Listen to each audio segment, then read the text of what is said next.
Unpacking Inner Strength. Truths from Viktor Frankl.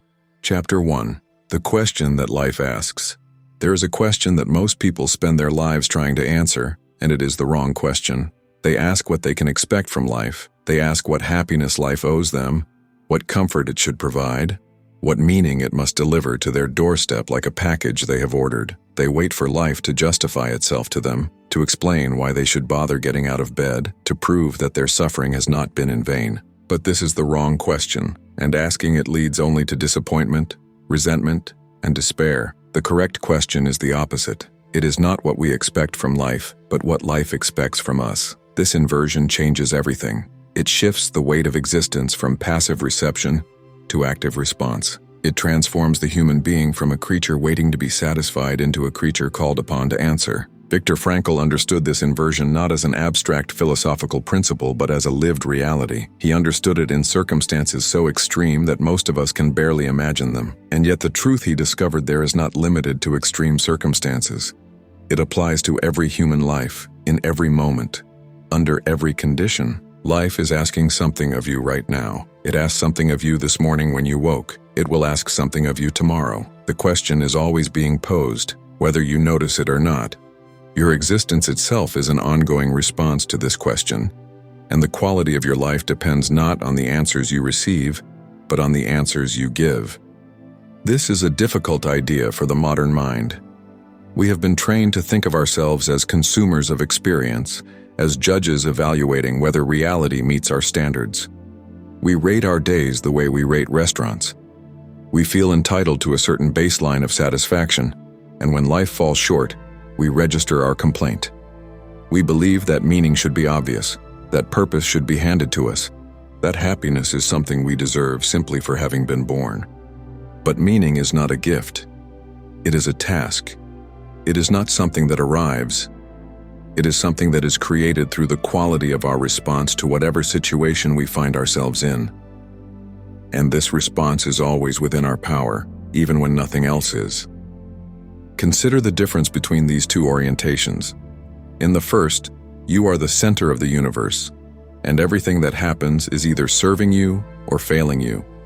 Your suffering is an injustice. Your difficulties are obstacles to the happiness you deserve.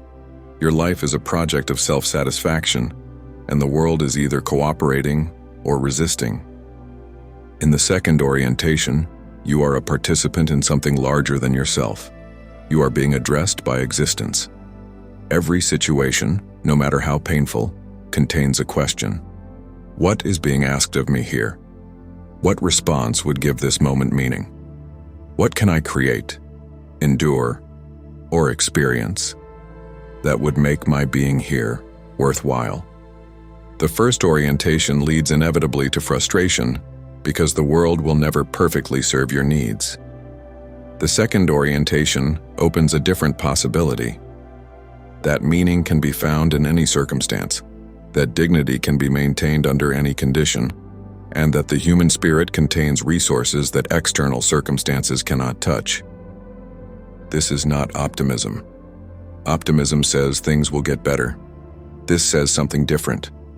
It says that whether things get better or worse, whether you succeed or fail, whether you are healthy or sick, free or imprisoned, there remains a realm of inner freedom where you decide who you are and what your life will mean. This inner freedom is the subject of everything that follows.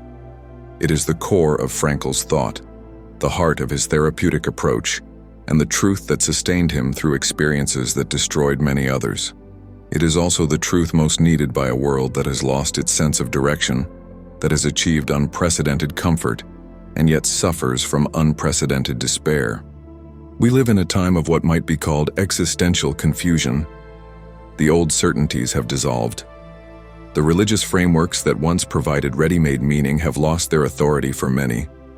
The cultural narratives that once told us who we are and why we matter have fragmented.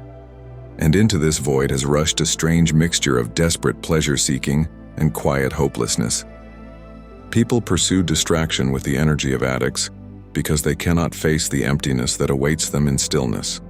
They accumulate possessions, experiences, and achievements, hoping that the next acquisition will finally bring the satisfaction that has eluded them.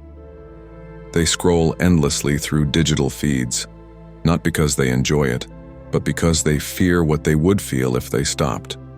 And beneath all this activity, often unacknowledged, lies a terrible suspicion that none of it matters, that life is ultimately pointless, that we are accidents of chemistry on a rock hurtling through indifferent space, going through motions that signify nothing. This is the existential vacuum that Frankl identified as the central affliction of modern humanity. It is not a lack of pleasure or even a lack of power. It is a lack of meaning, and it cannot be filled by more pleasure or more power. It can only be addressed by a fundamental reorientation of how we understand ourselves in relation to existence. The beginning of this reorientation is the recognition that we are not primarily seekers of pleasure or power, but seekers of meaning. We can endure almost any suffering if we know why we are suffering. We can sacrifice almost any pleasure if that sacrifice serves a purpose we believe in. But we cannot long survive the sense that our lives are meaningless, no matter how comfortable those lives might be. This is why the crisis of our time is fundamentally spiritual, though it often masquerades as political, economic, or psychological. The solutions offered by politics, economics, and psychology are important and necessary, but they cannot address the deepest problem. They can make life more pleasant, more equitable, more stable, but they cannot tell us why we should bother living it. Only meaning can do that, and meaning is not something we find by looking for it directly. This is another of Frankl's crucial insights. Meaning cannot be pursued. It must ensue. It is a byproduct of dedication to something beyond ourselves, a consequence of engaging with the tasks that life sets before us, a result of responding to the question that existence is always asking. When we pursue meaning as a goal, we make the same mistake as when we pursue happiness as a goal. We turn inward when we should be turning outward. We focus on our own states when we should be focusing on the world's demands. We try to find ourselves when we should be losing ourselves in something worthy of our dedication.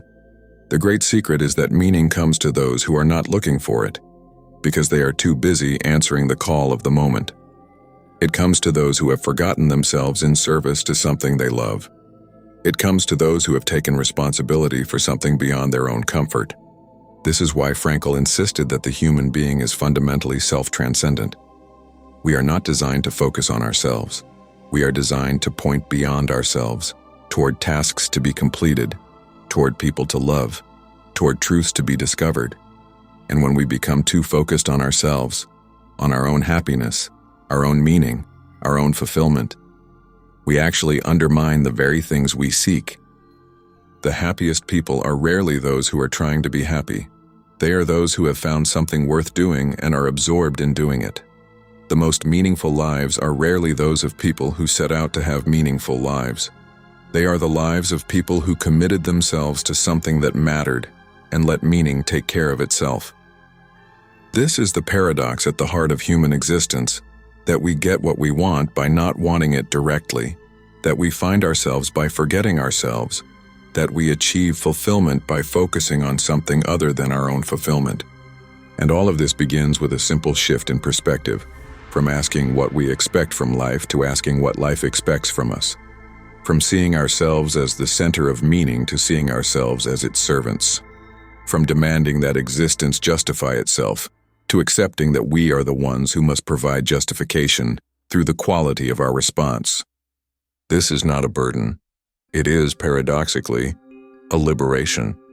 Because when you stop waiting for life to give you meaning and start giving meaning to your life, you discover a power you did not know you had. You discover that you are not a victim of circumstances but an agent of response.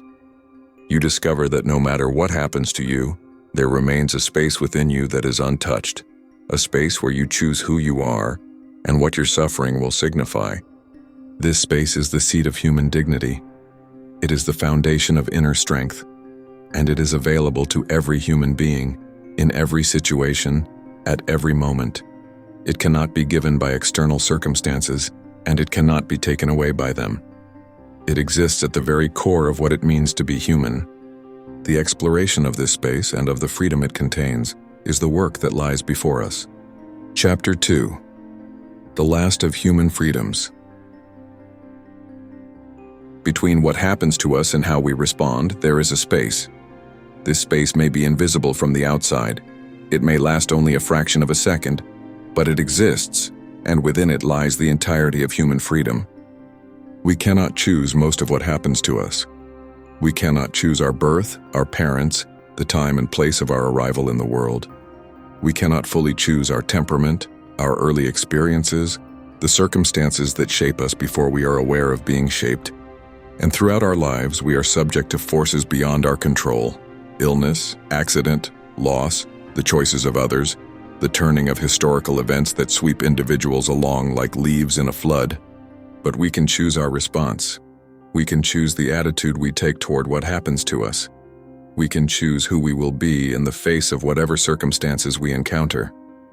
And this choice, though it may seem small against the vastness of forces arrayed against us, is the decisive factor in determining the meaning of our lives. Frankl called this the last of human freedoms, the freedom to choose one's attitude in any given set of circumstances, the freedom to choose one's own way. He discovered this freedom in the most extreme circumstances imaginable, where every other freedom had been stripped away. And he witnessed both those who exercised this freedom and those who abandoned it, with consequences that could not have been more different. Some maintained their humanity under conditions designed to destroy humanity. They shared their last bread with the sick. They found moments of beauty in the midst of horror. They refused to let their inner life be determined by their outer conditions. They proved that even in the most degraded circumstances, the human spirit contains something inviolable.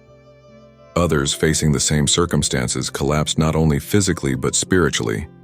They became what the situation was designed to make them. They lost not only their lives but their selves, becoming empty before they died. The difference was not primarily physical strength, though that mattered. The difference was not primarily luck, though that mattered too. The decisive difference was this inner orientation, whether the person retained the sense of being a choosing agent, responsible for their response, or whether they surrendered this sense and became merely reactive, determined entirely by external forces. This is not a judgment on those who collapsed. The conditions were designed to break human beings, and they succeeded more often than not. No one who has not faced such conditions has the right to condemn those who were broken by them. But the fact that some maintain their inner freedom even there proves that this freedom exists. It proves that human beings are not simply products of their environment, not simply bundles of conditioned responses, not simply biological machines determined by stimulus and response. We are something more. We are beings who can take a stand toward our conditions, who can transcend our circumstances through the quality of our response to them, who can find or create meaning even when meaning seems impossible. This does not mean that circumstances do not matter. They matter enormously. It does not mean that suffering is good or that we should not work to alleviate it.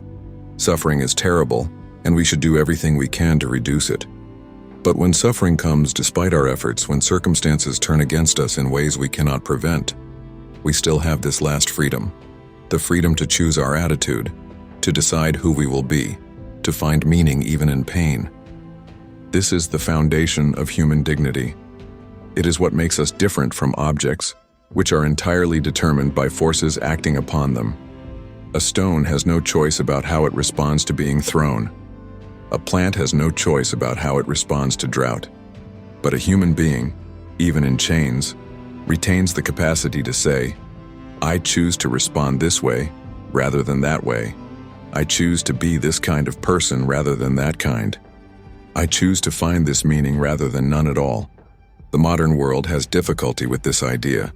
We are surrounded by explanations of human behavior that emphasize determination, by genes, by upbringing, by social forces, by brain chemistry. And these explanations contain important truths. We are indeed influenced by all of these factors, often more than we realize. The freedom we have is not absolute. It is conditioned, limited, constrained. But it exists.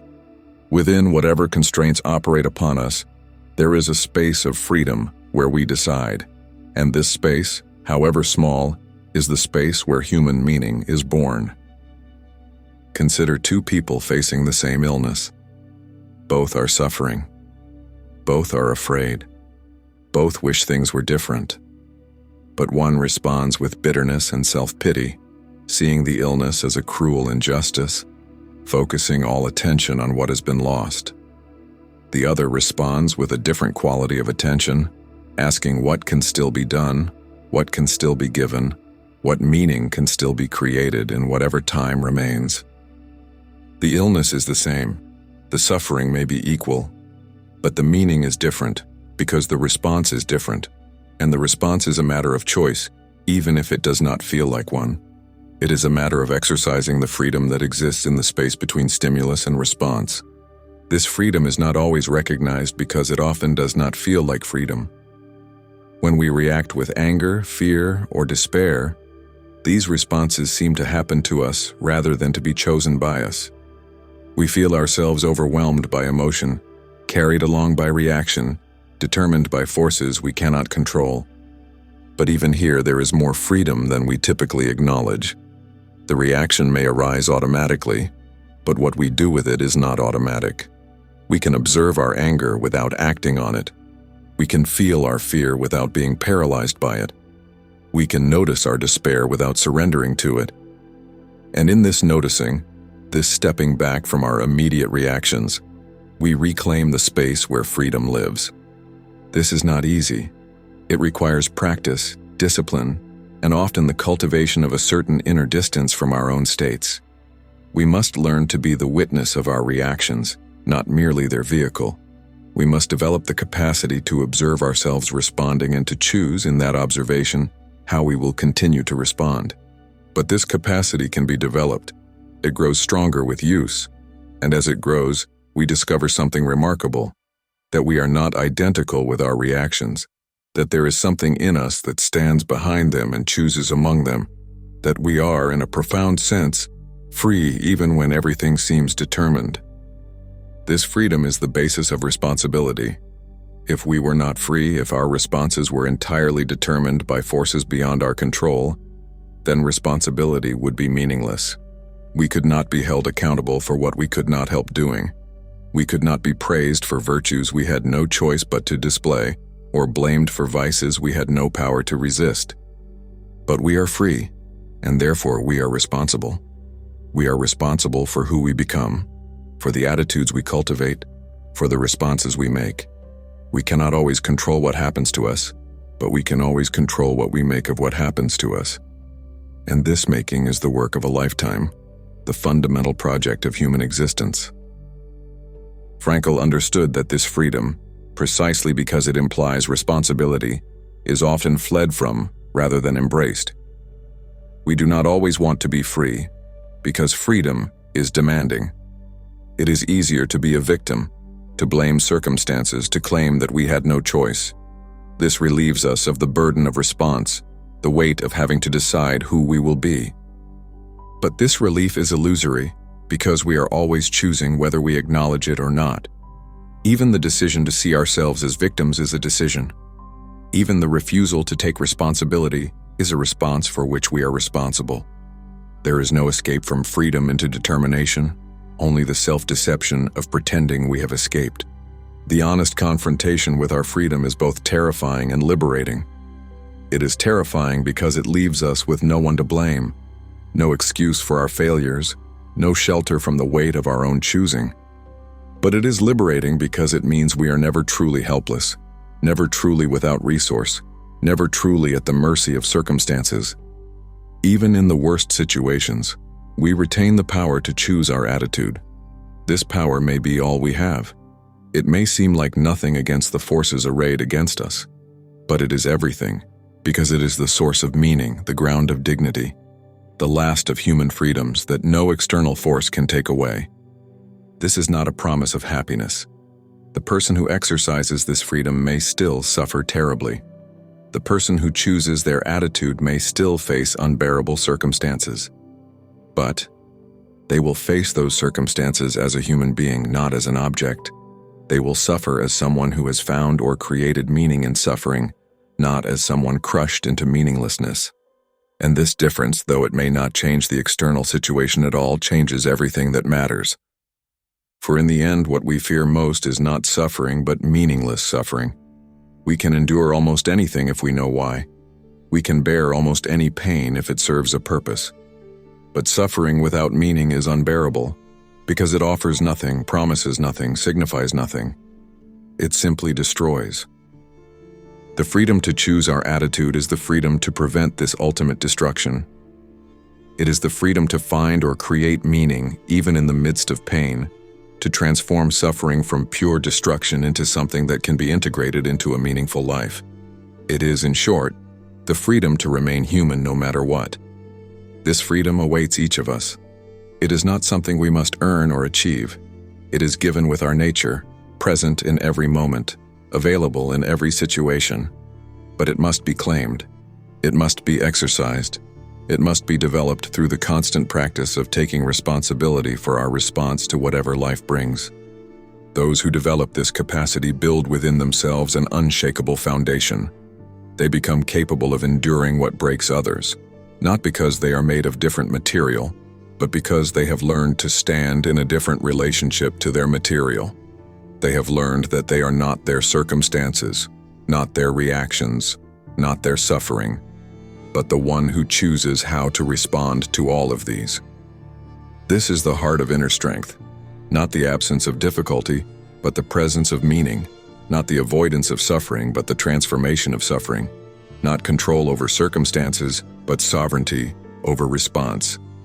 It is available to all, denied to none, and it remains, as Frankl said, the last of human freedoms. Chapter 3. The meaning that cannot be pursued.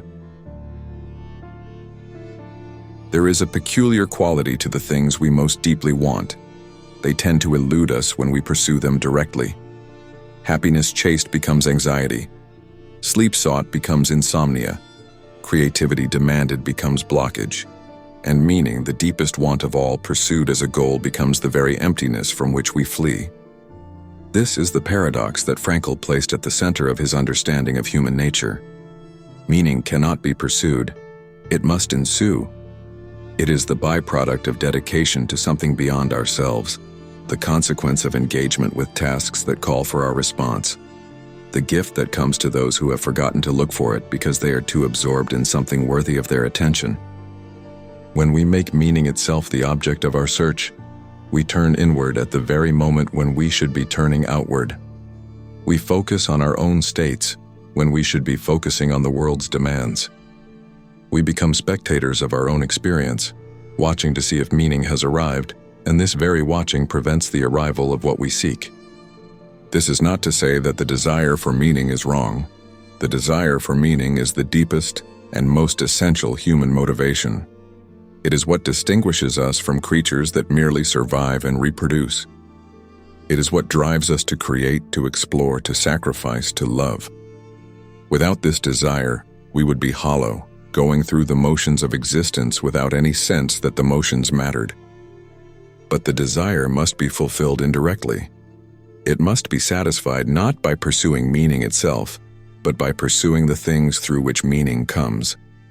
The work that calls for our best efforts, the people who depend on our love, the experiences that open us to beauty and truth, the suffering that demands our dignified response.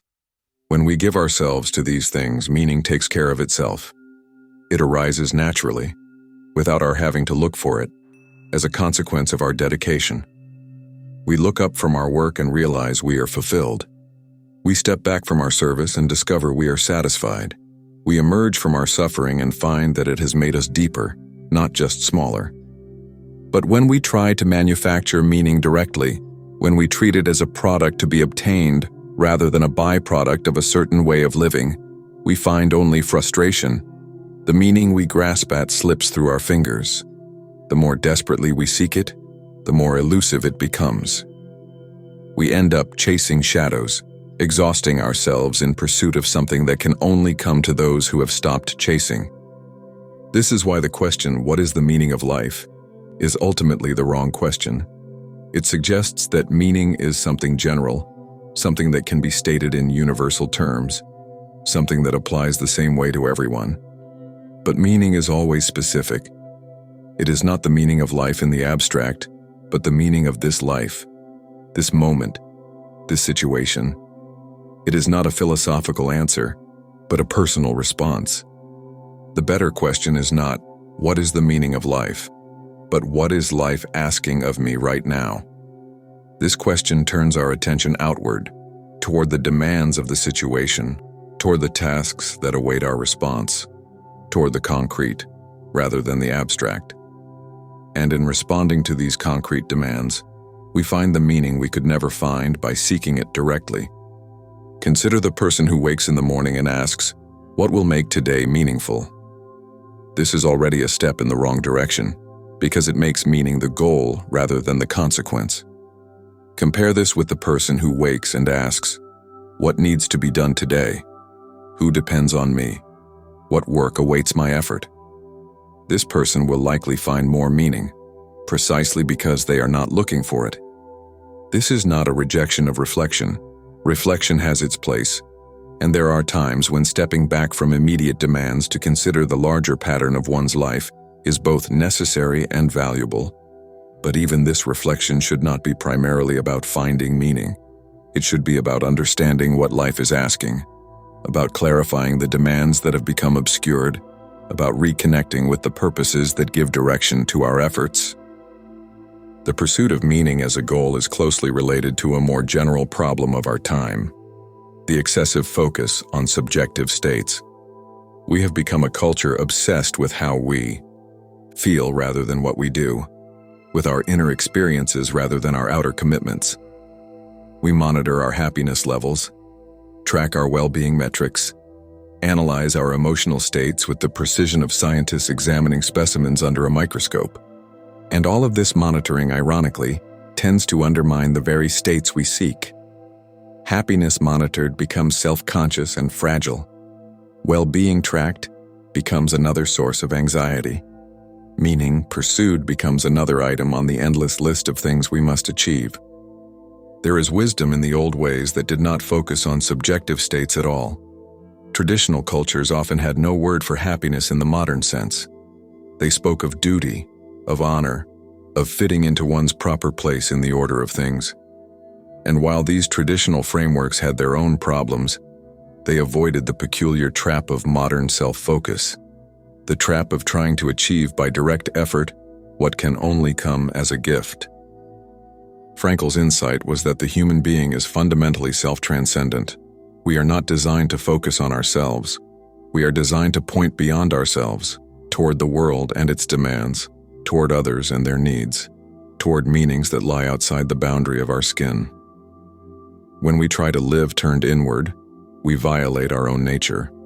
We become like eyes trying to look at themselves, tools trying to use themselves, pointers pointing at themselves. The result is the strange malaise that afflicts so much of modern life: comfort without satisfaction, freedom without direction, possibility without purpose.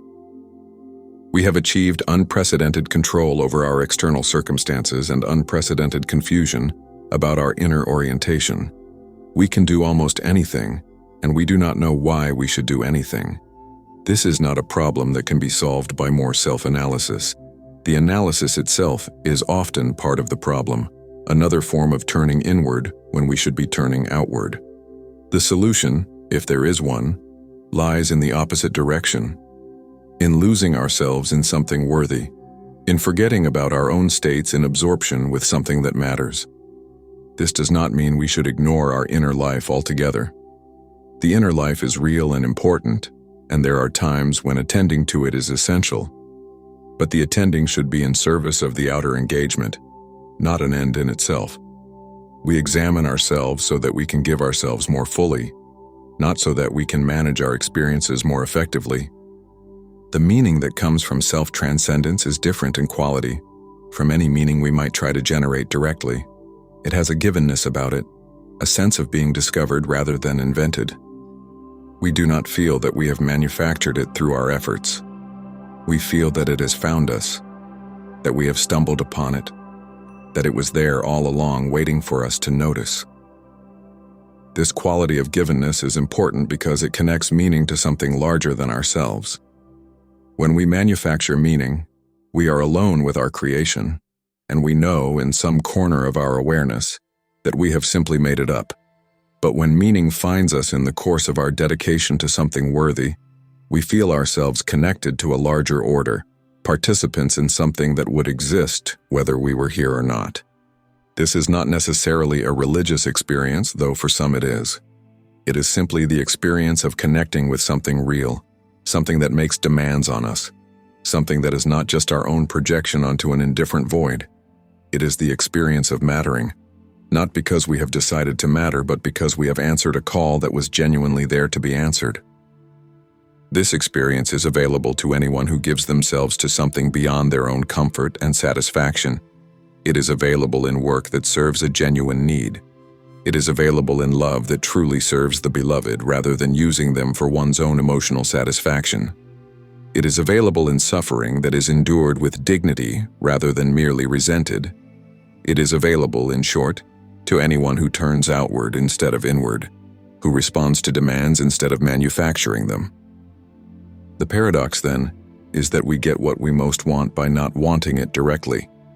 We find meaning by forgetting about meaning and attending to the things that give rise to meaning. We achieve fulfillment by focusing on something other than our own fulfillment. We discover ourselves by losing ourselves in something worthy of our dedication. This paradox cannot be used as a technique. We cannot say, "I will pretend not to care about meaning in order to get meaning." This would simply be another form of pursuit, disguised as its opposite. The only way through the paradox is genuine self-transcendence, actually caring about something more than we care about our own states, actually giving ourselves to something other than our own satisfaction. This is demanding. It requires real commitment, real sacrifice, real discipline. It requires the willingness to subordinate our preferences to purposes that exist independently of our preferences. It requires the courage to be claimed by something rather than always remaining sovereign in our claiming. But it is also liberating. When we are no longer trying to manufacture our own meaning, when we are no longer monitoring our own fulfillment, we are free to engage with life directly. We can work without constantly asking whether our work is meaningful. We can love without constantly checking whether we are being fulfilled. We can live without constantly wondering whether our life is worth living. And in this freedom, paradoxically, we find what we could never find by seeking: a sense that it matters, that we matter, that the whole thing means something after all. Chapter 4: Suffering and Meaning. Suffering is universal. It comes to all without exception in countless forms: physical pain, emotional anguish, loss of those we love, failure of our hopes, decay of our powers, the long dying that is human life. No wealth can purchase exemption. No wisdom can prevent its arrival. No virtue can earn immunity. Suffering is the common inheritance of all who are born, and yet suffering is not uniform. The same pain can mean entirely different things to different people. The same loss can be the end of one person and the transformation of another. The same failure can crush or can teach, can embitter or can deepen. What makes the difference is not the suffering itself, but its meaning, the way it is integrated into the larger pattern of a life.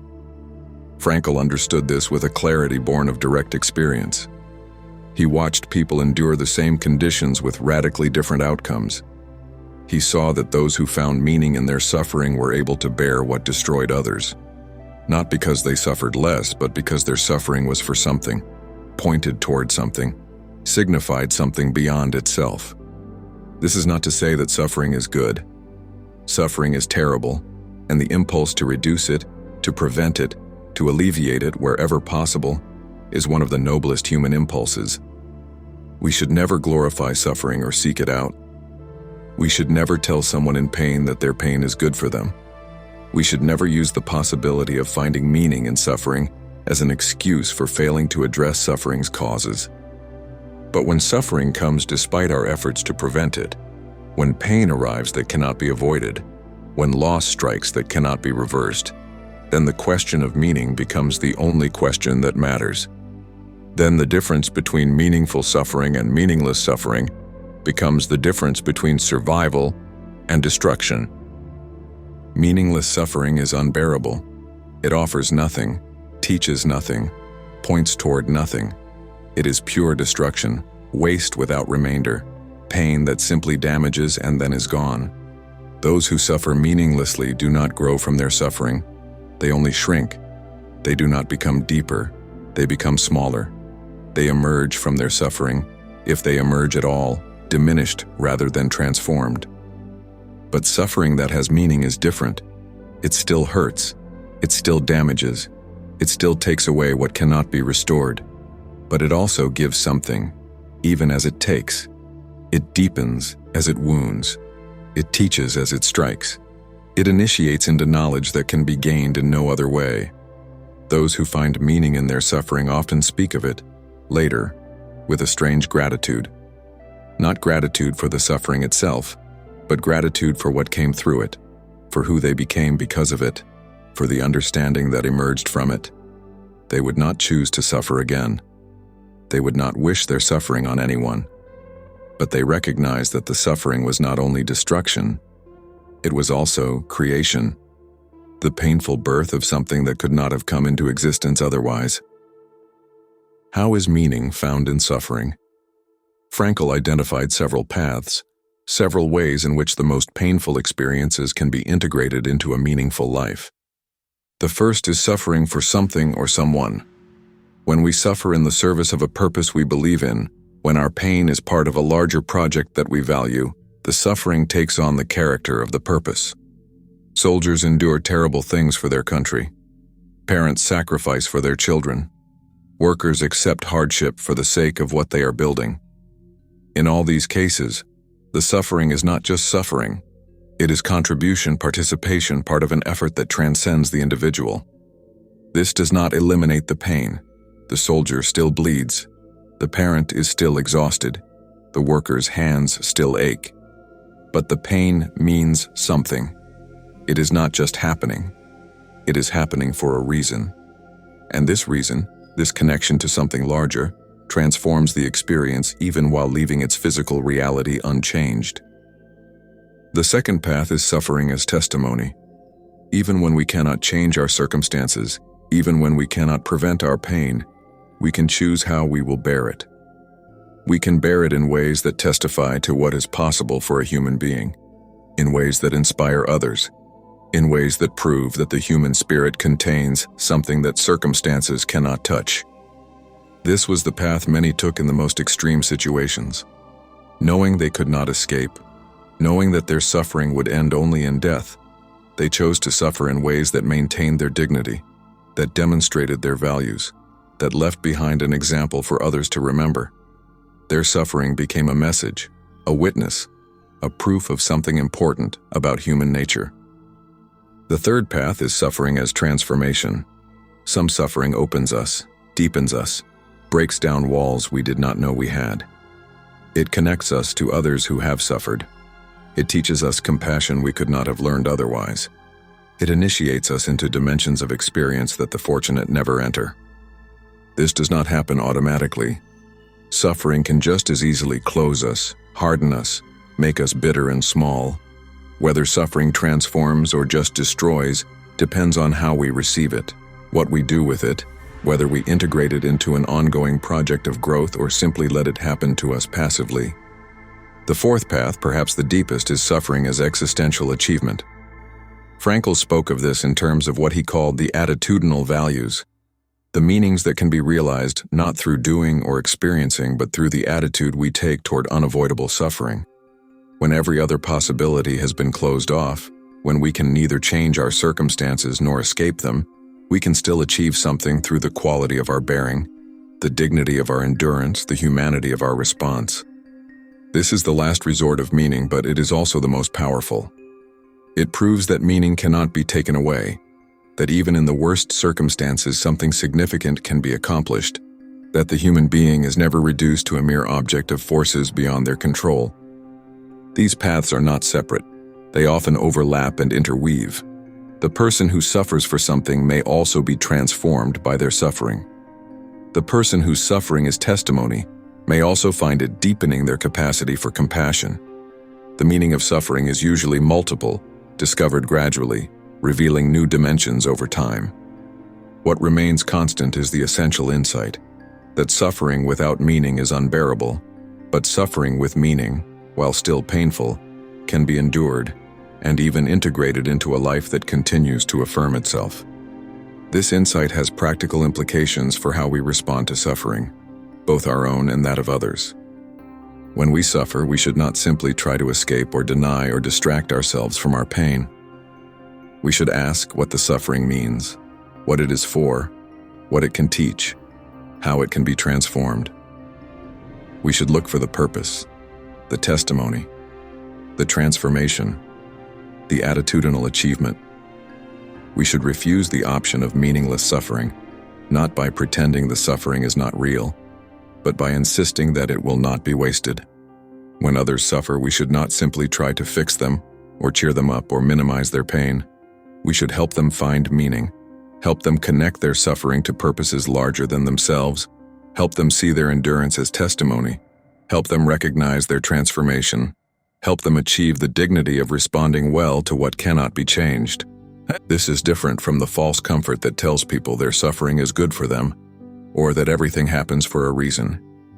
It is the sober recognition that suffering is terrible, but that terrible things can still have meaning, can still contribute to a life that is worth living, can still be integrated into a story that ultimately makes sense.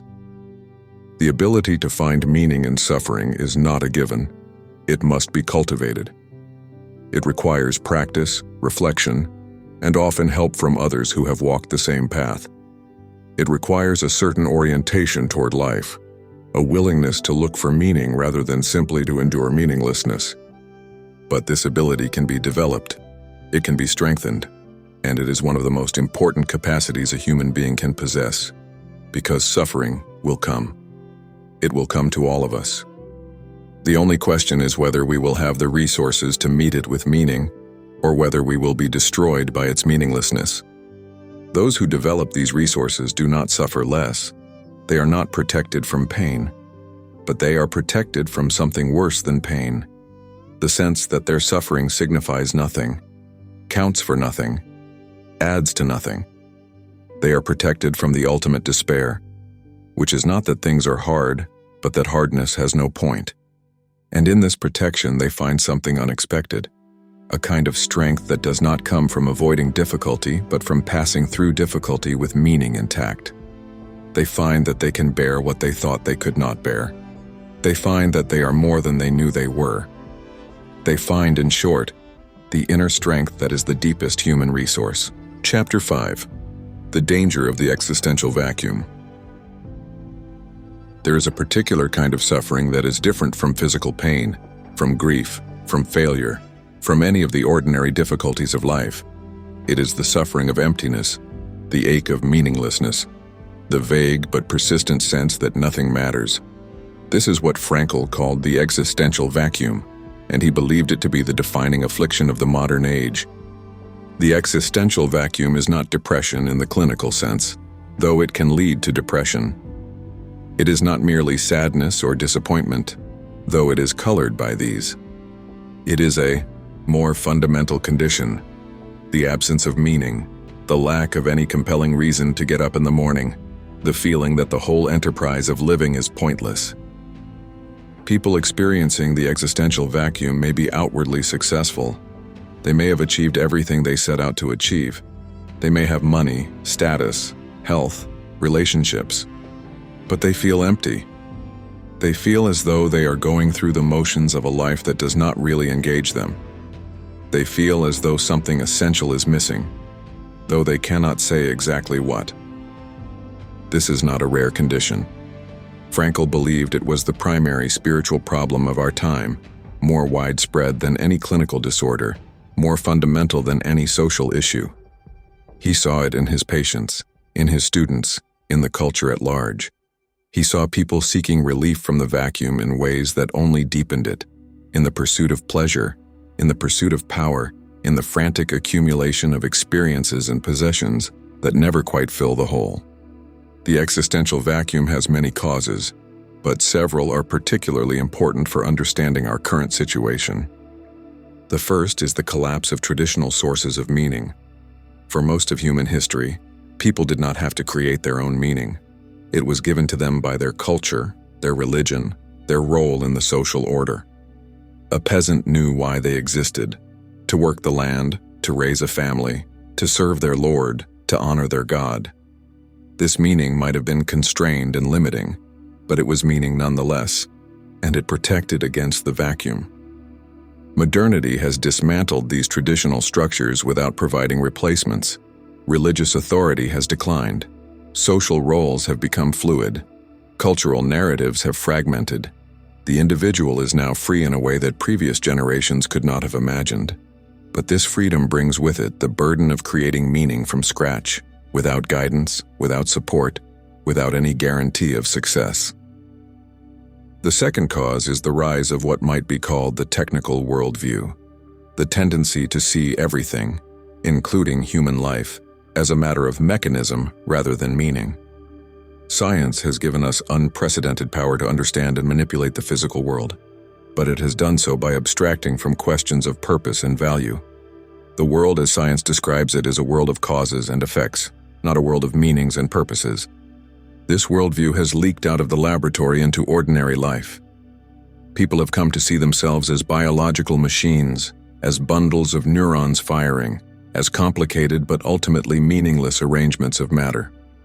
This view may or may not be philosophically defensible, but its psychological effects are clear. It makes meaning seem illusory, a kind of pleasant fiction we tell ourselves to get through the day. The third cause is the paradox of choice. Modern people, at least in affluent societies, face an unprecedented range of options. They can live almost anywhere, pursue almost any career, believe almost anything, become almost anyone. This freedom, which should be liberating, often becomes paralyzing. When everything is possible, nothing is necessary. When all paths are open, no path seems compelled.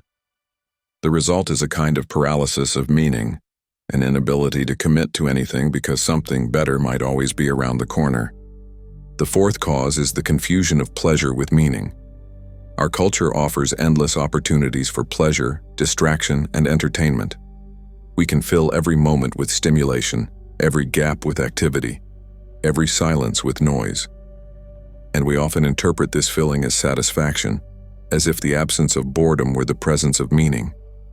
But pleasure is not meaning. Distraction is not purpose. Entertainment is not fulfillment. These things can be part of a meaningful life, but they cannot be the substance of it. When we mistake them for substance, we find ourselves empty at the core, no matter how full our calendars, how stimulated our senses, how varied our experiences. The existential vacuum manifests in many ways. It appears as boredom, especially the boredom that sets in even amid plenty. It appears as apathy, the inability to care about anything deeply. It appears as cynicism, the refusal to believe that anything really matters. It appears as the strange restlessness of those who have everything they want and cannot enjoy any of it. It also manifests in what Frankl called the triad of neurosis: depression, aggression, and addiction.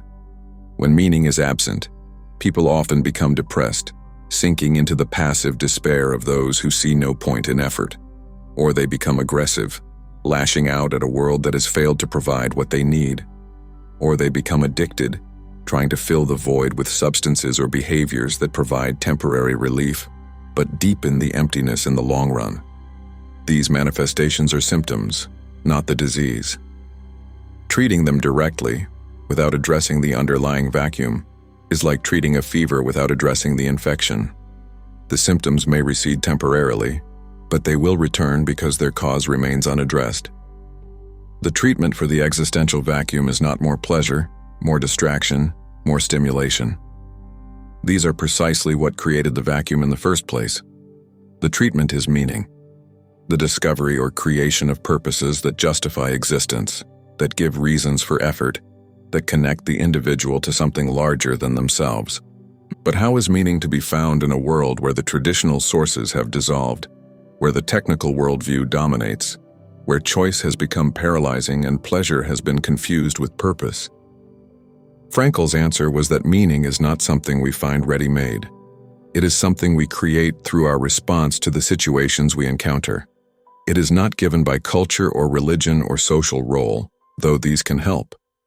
It is achieved by the individual, in the concrete circumstances of their life, through the quality of their engagement with whatever those circumstances contain.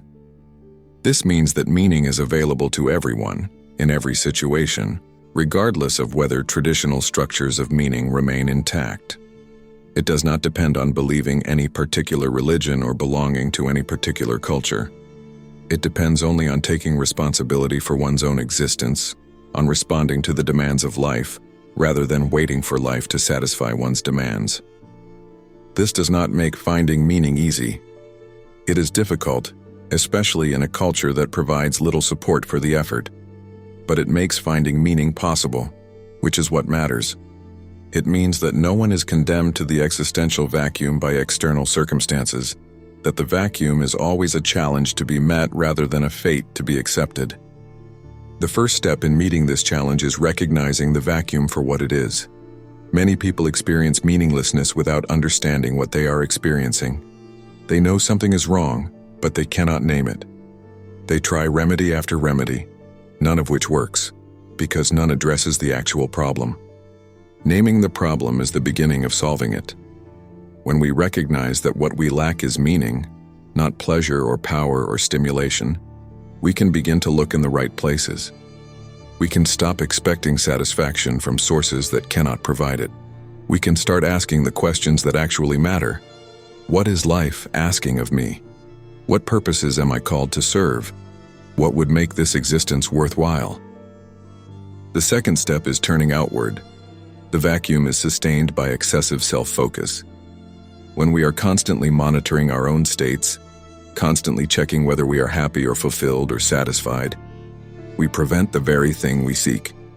Meaning comes from engagement with the world, not from contemplation of our own reactions to the world. This turning outward is not a technique. It is a genuine shift of attention. It means caring about something more than we care about our own states. It means being willing to sacrifice our comfort for purposes that matter. It means losing ourselves in something worthy, rather than endlessly trying to find ourselves through introspection. The third step is accepting responsibility.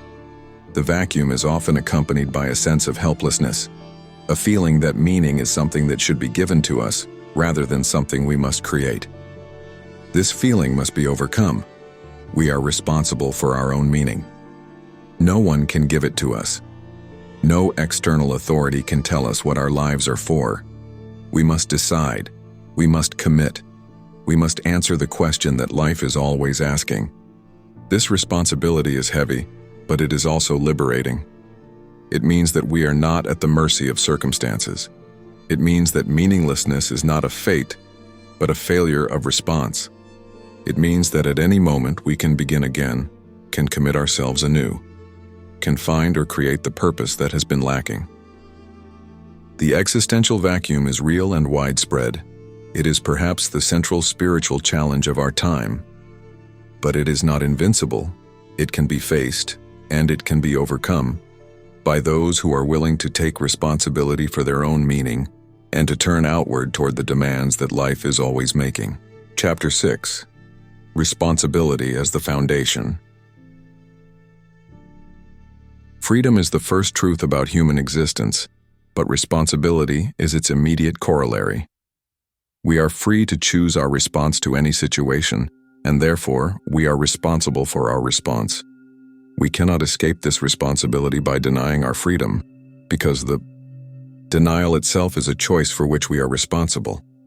We cannot escape it by blaming circumstances, because our response to circumstances remains ours to determine. This connection between freedom and responsibility is often obscured in modern thought. We speak much of freedom, of rights, of autonomy, of self-expression, but we speak less of responsibility, of duties, of obligations, of what we owe to others and to existence itself. The result is an unbalanced conception of human life, one that emphasizes what we can claim but neglects what we must give. Frankl understood that freedom without responsibility is not just incomplete, but actually destructive. It becomes mere license, the assertion of will without regard for anything beyond the will. It becomes the freedom of the consumer, choosing among options but committed to none, sampling experiences but building nothing, expressing preferences but bearing no weight.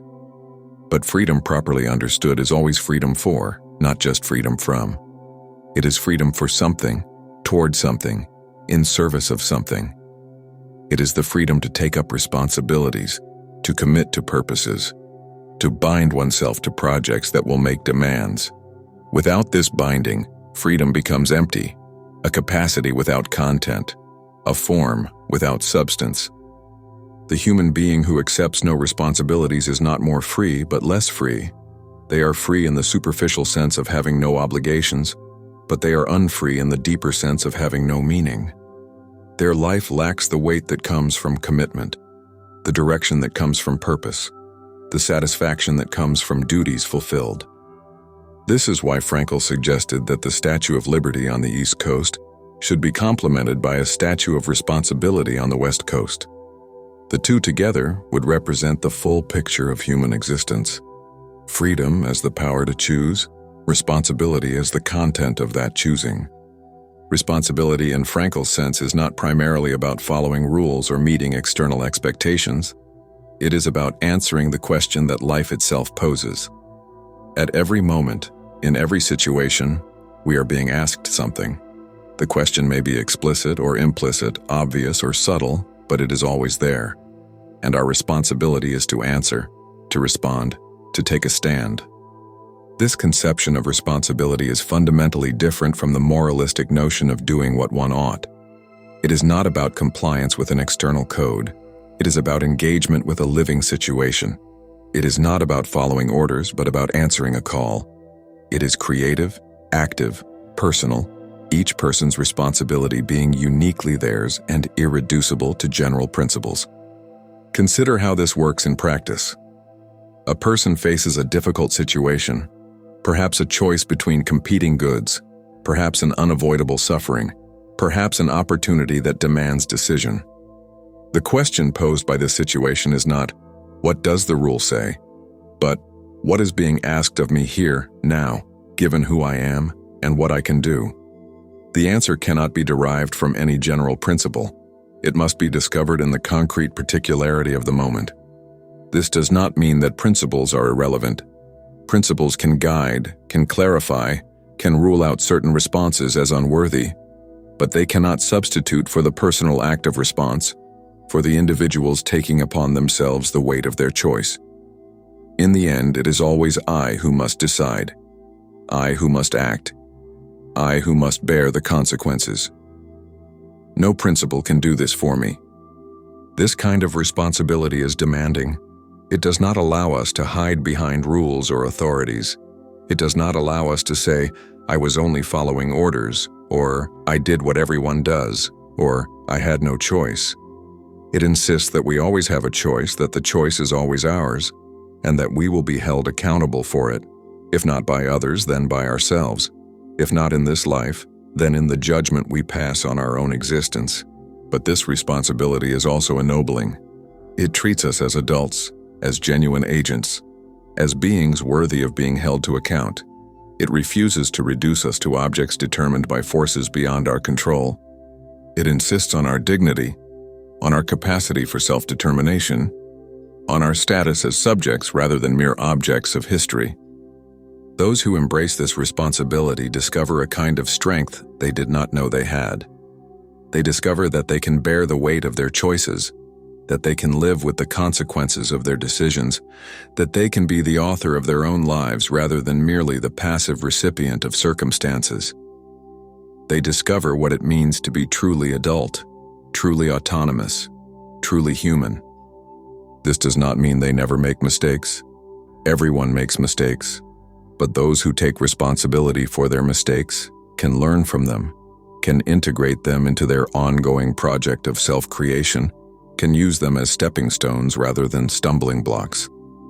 Those who refuse responsibility remain trapped in their mistakes. unable to grow, unable to change, unable to become more than they were. Responsibility also connects us to others in a way that mere freedom does not. When I am responsible for something or someone, I am bound to them in a relationship that goes beyond my preferences. I cannot simply walk away when things become difficult. I cannot simply choose something else when I tire of my commitment. I am held, claimed, obligated in a way that creates genuine connection. This is why responsibilities are often more meaningful than choices. The choice to love is less meaningful than the responsibility of love. The choice to take on a project is less meaningful than the responsibility of seeing it through.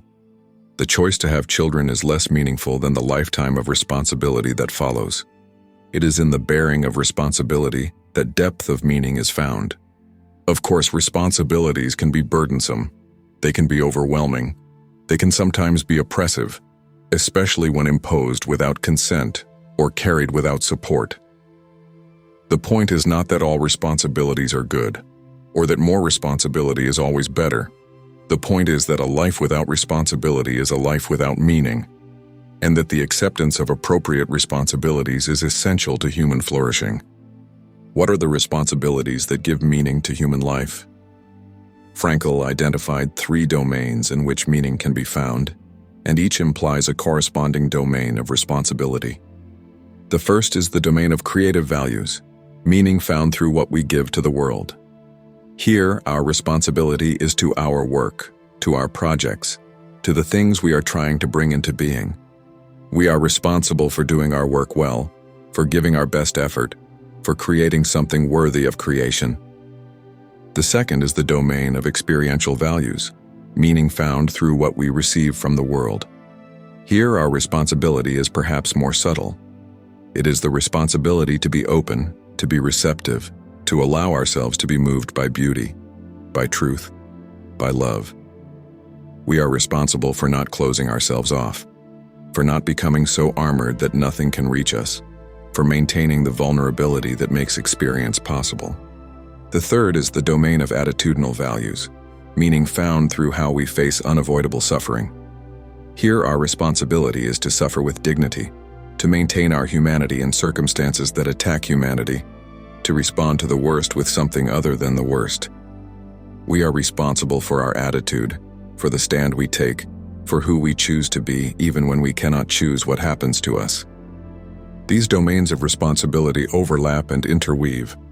A single life may find meaning in all 3, moving between creation and experience and endurance as circumstances change.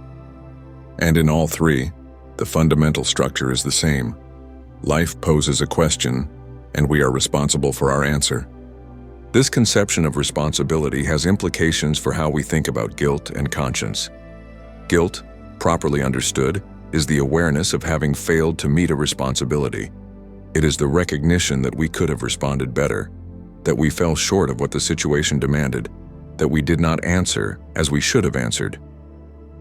This kind of guilt is not neurotic. It is appropriate. It is the natural consequence of taking responsibility seriously. Those who never feel guilt either have met all their responsibilities, which is rare, or have stopped taking responsibility seriously, which is tragic. Guilt, in its proper form, is a sign of moral seriousness, an indication that we still care about responding well. Conscience, in turn, is the faculty by which we perceive our responsibilities. It is not the internalized voice of social expectation, though it can be confused with this. It is the intuition of what is being asked of us, the sense of the demands that the moment makes. When conscience speaks, it speaks not in generalities but in particulars, not, "You should be good," but, "This is what is being asked of you here, now." Frankl insisted that conscience is highly individual. What one person is called to do, another may not be. What is the right response for one may not be the right response for another. This is not relativism. It is the recognition that responsibility is always concrete, always personal, always addressed to this individual in this situation. This individualization of responsibility is both a burden and a gift. It is a burden because we cannot simply follow rules, cannot simply do what others do, cannot escape the weight of our own deciding. But it is a gift because it treats each of us as unique, as irreplaceable, as having a particular mission that no one else can fulfill. Each person is called to something that only they can be called to. Each person has a responsibility that only they can bear. And in answering this call, in bearing this responsibility, each person realizes a meaning that could not exist otherwise. The world is enriched by every responsible response, impoverished by every failure to respond. This is the dignity of responsibility. Not that it is pleasant, not that it is easy, but that it makes us co-creators of meaning, participants in the ongoing emergence of significance. Through our responsible action, we add to the sum of meaning in the world. Through our failure to act, we diminish it. Such is the weight and the glory of human existence. Chapter 7. The Will to Meaning. At the heart of human motivation, deeper than any other drive, lies the will to meaning. This is not just one desire among many, one item on a long list of things we want. It is the primary human motivation, the foundation on which all other motivations rest, the engine that drives human life at its deepest level. Frankl developed this insight in deliberate contrast to other theories of human motivation. Freud had placed the will to pleasure at the center. The human being, in this view, is primarily a pleasure-seeking creature, motivated by the pursuit of gratification and the avoidance of pain. Adler had placed the will to power at the center. The human being seeks to overcome feelings of inferiority, to achieve significance, to dominate their environment. Both views contain important truths. We do seek pleasure, and the avoidance of pain shapes much of our behavior. We do seek power, and the need to feel significant motivates a great deal of human effort. But neither pleasure nor power is the deepest layer. Both are derivative of something more fundamental. Pleasure is often a byproduct of meaning rather than a goal in itself. When we are engaged in meaningful work, we experience satisfaction that is more than mere pleasure. When we love someone genuinely, the pleasure of their company is a consequence of the love, not its cause. And when we pursue pleasure directly, making it our primary goal, we often find it elusive, slipping away as we grasp for it, leaving us emptier than before. Power, too, is often in service of meaning rather than an end in itself. We seek power to accomplish things we care about, to protect people we love, to bring about states of affairs we believe in. Power without purpose is hollow, a capacity without content, impressive perhaps, but ultimately unsatisfying. Those who achieve great power but lack purpose often find themselves lost, unable to enjoy what they have achieved, searching for something they cannot name. The will to meaning is what gives direction to both pleasure and power. It tells us what pleasures are worth pursuing and what powers are worth seeking. It provides the criterion by which we evaluate our experiences and our achievements. Without it, pleasure becomes mere sensation, and power becomes mere domination, neither of which can satisfy the deepest human needs. This will to meaning is not something we choose or cultivate. It is given with our nature, as fundamental to human existence as breathing or heartbeat. We are meaning-seeking creatures by constitution, not by decision. The search for meaning is not a hobby we take up or a philosophy we adopt.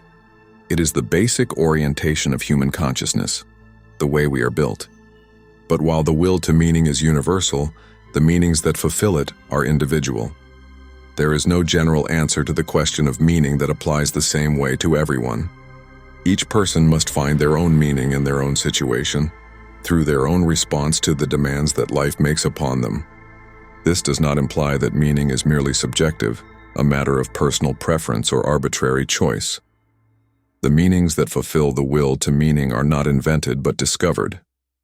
They are found in the concrete demands of situations, in the needs of other people, in the calls that reality makes upon us.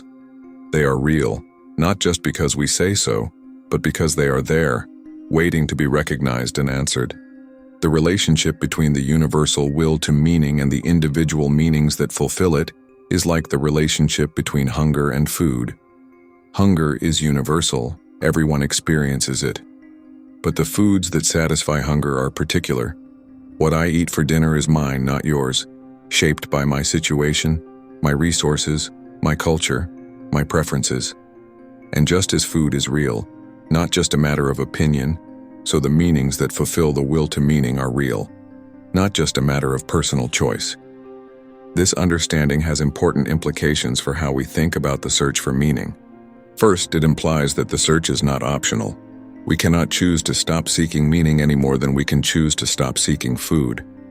We can suppress the search, distract ourselves from it, pretend it does not exist, but it remains, operating beneath the surface, making itself felt in the emptiness that no amount of pleasure or power can fill.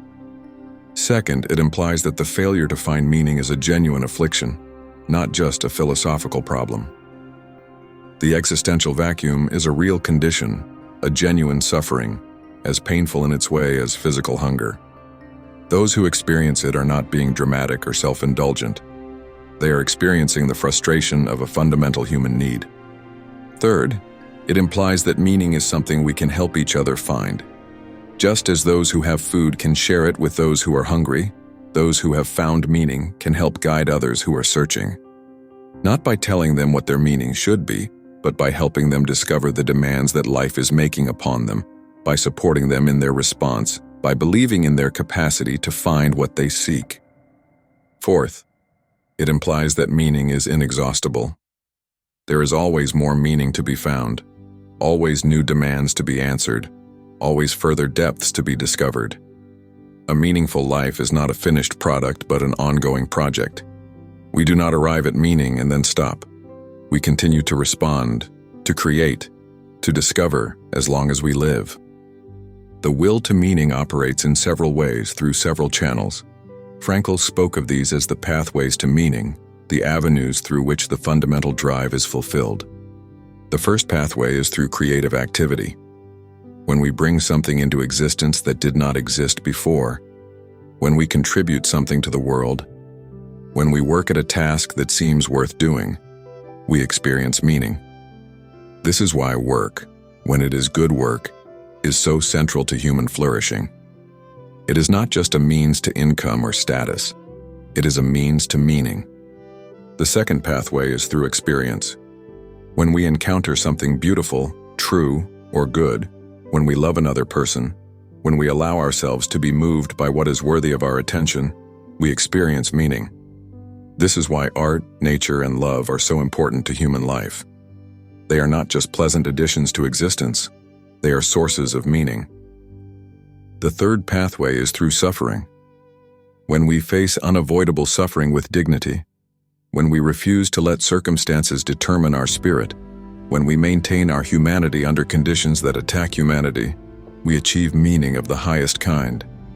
This is not to say that suffering is good, but that meaning can be found even in suffering, that the human spirit is capable of transcending its circumstances.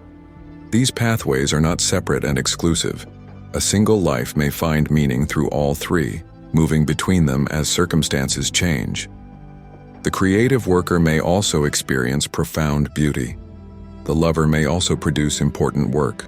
The sufferer may find consolation in creative expression or in moments of transcendent experience.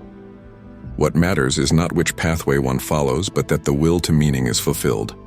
The specific content of meaning varies from person to person, from moment to moment, from situation to situation.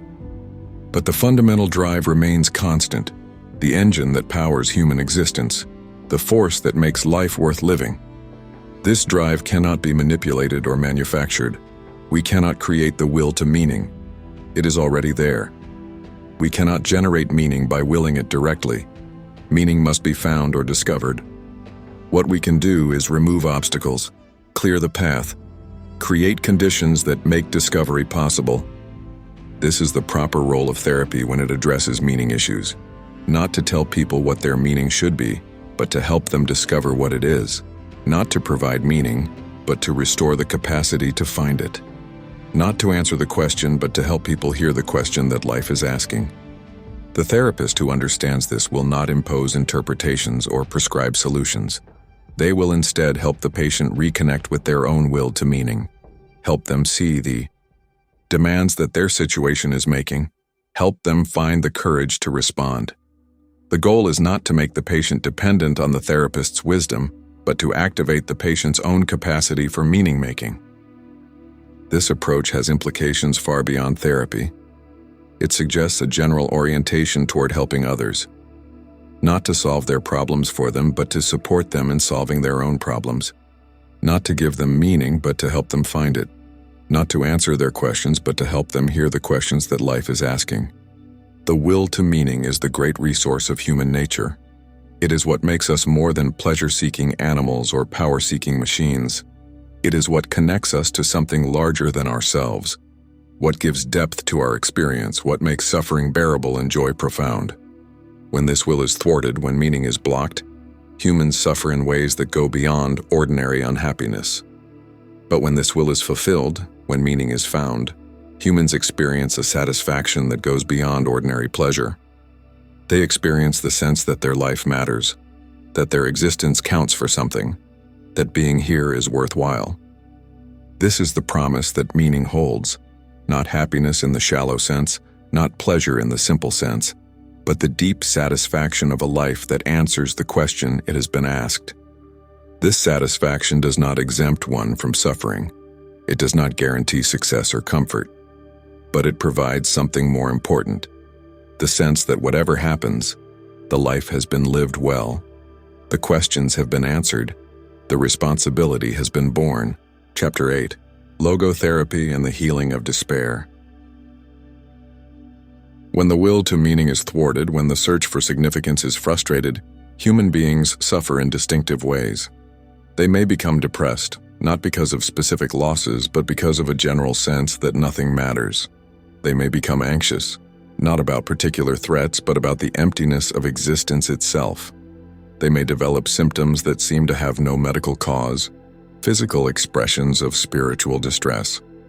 Frankl called this cluster of difficulties neurogenic neurosis, illness arising not from the psyche in the narrow sense, but from the nous, the spiritual core of the person. And he developed a therapeutic approach specifically designed to address it. Logotherapy, therapy through meaning.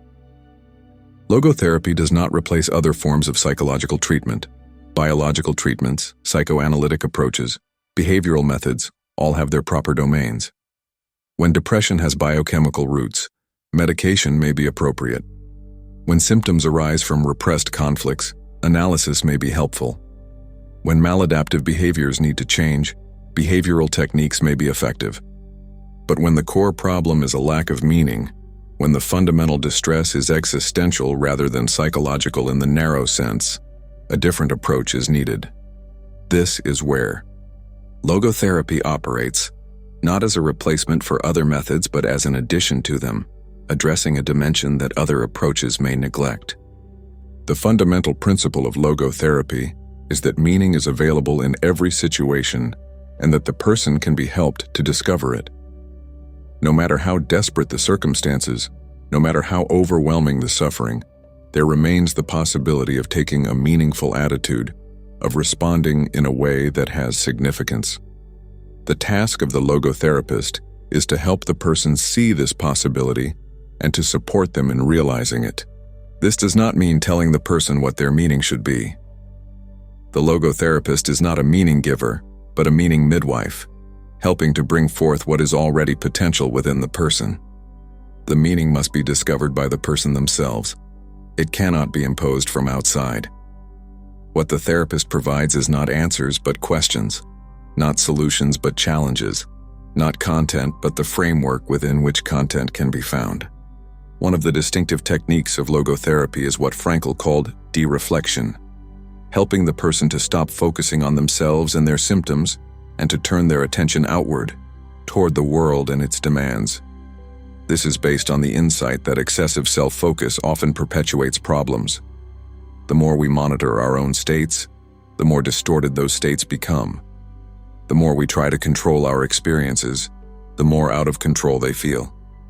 De-reflection works by redirecting attention. Instead of asking, "Why am I so anxious?" the person is guided to ask, "What is being asked of me here?" Instead of focusing on their own distress, they are helped to focus on the tasks, the people, the meanings that await their engagement. This outward turn often relieves the symptoms, not by addressing them directly, but by removing the excessive self-focus that sustained them. Another technique is what Frankl called paradoxical intention, the deliberate attempt to bring about the very thing one fears, or to exaggerate the very symptom one is trying to eliminate. This technique works through the mechanism of anticipatory anxiety, the fear that feeds on itself, the dread that creates what it dreads. Consider the person who is terrified of blushing in public. The fear of blushing often produces blushing, which produces more fear, which produces more blushing. The cycle seems unbreakable because every attempt to prevent blushing only increases the focus on blushing. Paradoxical intention breaks the cycle by having the person try to blush, even to blush as intensely as possible. This removes the fear, because one cannot fear what one is trying to produce. And when the fear is removed, the symptom often disappears. These techniques are not tricks or gimmicks. They are expressions of a deeper understanding that human beings are not simply mechanisms determined by their conditions, but agents capable of taking a stand toward their conditions. The person who redirects their attention is exercising their freedom. The person who intentionally produces their symptom is demonstrating their power over it. Both are enacting the fundamental truth that we are more than our reactions, more than our symptoms, more than what happens to us. Logotherapy also works at a more general level, helping people to clarify their values, to identify their purposes, to understand what really matters to them. Many people suffer from a kind of value confusion. They have absorbed goals and standards from their culture without ever examining them, without ever asking whether these are truly their own. They pursue success because they have been told success is important, pleasure because they have been told pleasure is the goal, achievement because they have been told achievement is the measure of worth. But these borrowed values may not fit. They may not correspond to what the person actually cares about at the deepest level. And when they do not fit, the person experiences a subtle but persistent sense of inauthenticity, of living someone else's life, of going through motions that do not engage their true self. Logotherapy helps by encouraging genuine reflection on values. What do you really care about? What would you be willing to sacrifice for? What would you regret not having done if you learned you were dying? These questions cut through the superficial layer of socially approved goals and reveal the authentic commitments that may have been buried beneath them. This clarification of values is not value imposition. The therapist does not tell the person what their values should be. The therapist creates the conditions under which the person can discover their own values, can recognize what has always been important to them even if it has been obscured by social pressure or personal confusion. The healing that logotherapy seeks is not merely the removal of symptoms. It is the restoration of the person's connection to meaning, the reactivation of their will to meaning, the recovery of their capacity to respond to the demands of life with purpose and dignity. Symptoms may disappear in the process, but they disappear as a consequence of this deeper healing, not as its direct target. This understanding of healing has implications for the nature of suffering. Not all suffering is pathological. Not all distress indicates disorder. Sometimes suffering is the appropriate response to a difficult situation, the natural consequence of caring about something, the inevitable result of being fully alive in a world that includes loss and limitation. Frankl distinguished between necessary suffering and unnecessary suffering. Necessary suffering arises from the conditions of existence, from mortality, from loss, from the gap between what we want and what is possible. This suffering cannot be eliminated without eliminating life itself. It must be faced, endured, integrated into a meaningful whole. Unnecessary suffering is different. It arises from neurotic patterns, from self-defeating behaviors, from distorted thinking that creates problems where none need exist. This suffering can and should be addressed therapeutically. There is no virtue in suffering that can be relieved. The wisdom lies in distinguishing between the two, in recognizing which suffering is necessary and must be met with courage and dignity, and which is unnecessary and can be treated. This distinction is not always easy to make, and part of the therapeutic task is helping the person to see clearly what kind of suffering they are facing. When suffering is necessary, the therapeutic task is not to eliminate it, but to help the person find meaning in it. When suffering is unnecessary, the therapeutic task is to help the person recognize the patterns that produce it and to change those patterns. Both require skill, sensitivity, and a deep respect for the complexity of human existence.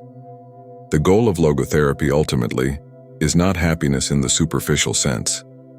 It is meaning, responsibility, dignity, the capacity to face whatever life brings with a sense of purpose and significance. A person who has achieved this may still suffer, may still struggle, may still face difficulties that cannot be resolved, but they will face these things as a full human being, not as a victim, not as a patient, not as a problem to be solved, but as a person responding to the demands of their existence. This is the healing that logotherapy offers. Not the elimination of suffering, but its transformation. Not the avoidance of difficulty, but the capacity to meet it. Not escape from the human condition, but full engagement with it. Chapter 9. The Defiant Power of the Human Spirit. There is a quality in human beings that resists reduction. It cannot be fully captured in terms of biology, psychology, or social conditioning. It transcends the categories that science uses to explain behavior. It reveals itself most clearly in situations where all ordinary explanations would predict one outcome, yet a different outcome occurs. This quality is what Frankl called the defiant power of the human spirit. It is the capacity to say no to forces that seem overwhelming, to resist what seems irresistible, to maintain an inner orientation that contradicts outer circumstances. It is not magic or mysticism. It is a fundamental feature of human nature that becomes visible when we pay attention to it. This defiant power manifests in many ways. It appears when someone refuses to give in to despair, even though every circumstance argues for despair. It appears when someone maintains their integrity under pressure to compromise. It appears when someone continues to hope, when all evidence suggests hope is foolish. It appears when someone forgives what seems unforgivable, loves what seems unlovable, believes what seems incredible. In each case, the defiant power takes a stand against the logic of the situation. It says, "The circumstances argue for this response, but I will give that response instead. The forces point in this direction, but I will move in that direction instead. The probabilities suggest this outcome, but I will work for that outcome instead." This defiance is not mere stubbornness or denial. It is not the refusal to see reality. It is, rather, a refusal to be determined by reality, a claim that the human being is more than the sum of forces acting upon them, a demonstration that within every constraint there remains a space of freedom. Frankl witnessed this defiant power in extreme situations. He saw people maintain dignity under conditions designed to strip away all dignity. He saw people find meaning in situations where meaning seemed impossible. He saw people exercise freedom when all external freedoms had been removed. And he saw that this defiant power made the difference between those who survived spiritually and those who were destroyed. The defiant power is not something that only exceptional people possess. It is a fundamental human capacity, present in everyone, though often unrealized. Most of us go through life without being tested in extreme ways. We never discover what we are capable of because we are never pushed to our limits. But the capacity is there, waiting, a resource that can be drawn upon when needed. This capacity can also be cultivated. It grows stronger with use, like a muscle that develops through exercise. Every time we choose our attitude rather than simply reacting, we strengthen the defiant power. Every time we take responsibility for our response rather than blaming circumstances, we develop this capacity. Every time we find meaning when meaning seems absent, we prove that this power is real. The cultivation of the defiant power does not require extreme situations. It can happen in the ordinary difficulties of everyday life. When we choose patience in frustrating circumstances, we are exercising this power. When we maintain hope in discouraging situations, we are strengthening it. When we refuse to let setbacks define us, we are demonstrating that we are more than what happens to us. This understanding has implications for how we think about human nature. We are not simply products of our genes and environment. We are not simply bundles of conditioned responses. We are not simply information processing systems producing outputs from inputs. We are, in some essential way, agents, beings who can take a stand, who can resist, who can defy. This does not mean that genes, environment, and conditioning do not matter. They matter enormously. They shape us, constrain us, influence us in ways we often do not recognize. We are not free in the sense of being uncaused, of floating above the network of determinations that affect everything else. We are embedded in that network, part of it, shaped by it. But we are not entirely determined by it. There is something in us that transcends our conditioning, that can take a perspective on it, that can say yes or no to it. This something is what the defiant power expresses. It is the specifically human capacity to not simply be pushed around by forces, but to push back. The defiant power is closely connected to what Frankl called self-transcendence, the human capacity to go beyond ourselves, to reach toward something outside the boundaries of our own skin. We are not closed systems, focused only on our own states. We are open systems, oriented toward the world, toward others, toward meanings that lie outside ourselves. This self-transcendence is what makes defiance possible. If we were entirely focused on ourselves, entirely absorbed in our own states, we would have no leverage against the forces acting upon us. But because we can transcend ourselves, because we can care about something more than our own comfort, we gain a standpoint from which to resist. The parent who endures hardship for their child is exercising self-transcendence. Their concern for the child gives them a platform from which to defy their own desire for ease. The artist who suffers for their work is exercising self-transcendence. Their dedication to the work gives them a basis from which to resist the temptation to give up. The moral person who refuses to compromise their integrity is exercising self-transcendence. Their commitment to values beyond personal advantage gives them a ground from which to defy pressure. In each case, the self-transcendence enables the defiance.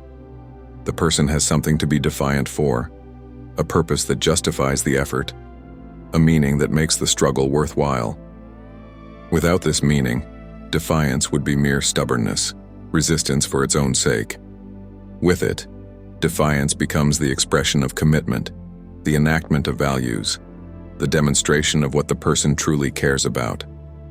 This is why the defiant power of the human spirit is ultimately a spiritual phenomenon, not necessarily in a religious sense, though for some it is, but in the sense that it concerns the deepest layer of human existence, the level at which we are most fully ourselves, the dimension that transcends biology and psychology without denying them.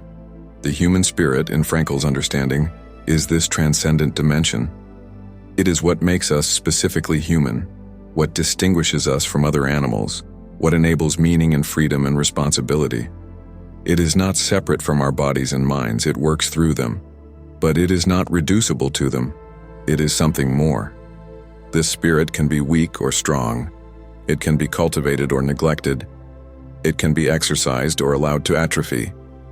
But it is always there, the deepest resource of human nature, the ground of the defiant power, the source of all meaning and dignity.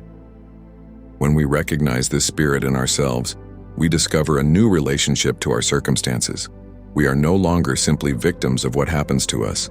We are agents who can respond to what happens, who can take a stand, who can exercise the defiant power.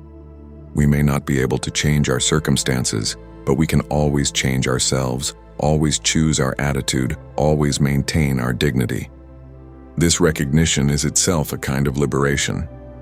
It frees us from the sense of helplessness that comes from seeing ourselves as entirely determined. It opens a space of freedom within the constraints we face. It reveals possibilities that were invisible as long as we saw ourselves as mere products of forces beyond our control. The defiant power of the human spirit is not a panacea. It does not solve all problems or eliminate all suffering. It does not guarantee success or happiness, but it guarantees something more important: the possibility of maintaining our humanity, of remaining ourselves, of facing whatever comes with dignity and meaning. This is the ultimate resource. This is what cannot be taken away. This is what makes us human. Chapter 10. Love as Path to Meaning. Among the experiences through which meaning enters human life, love holds a special place. Not love as sentimentality, not love as romance, not love as the pleasure of possession, but love as a mode of perception, as a way of seeing another person in their deepest possibility, as the recognition of the irreplaceable uniqueness that each individual embodies. Frankl understood love as a pathway to meaning because he understood that meaning is connected to the particular, the individual, the unrepeatable. General principles can be known by anyone. Abstract truths are available to all. But the concrete individual, this person, with their unique combination of qualities and possibilities, can only be fully seen by someone who loves them. Love, in this sense, is a kind of seeing. It sees what others miss.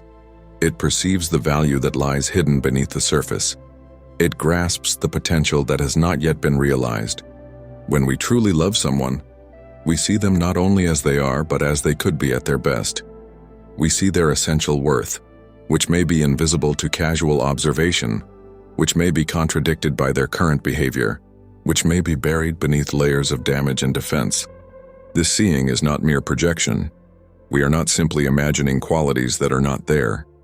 We are perceiving something real, something that exists potentially, even if it has not been actualized, something that is genuinely present in the person, even if it is not yet manifest.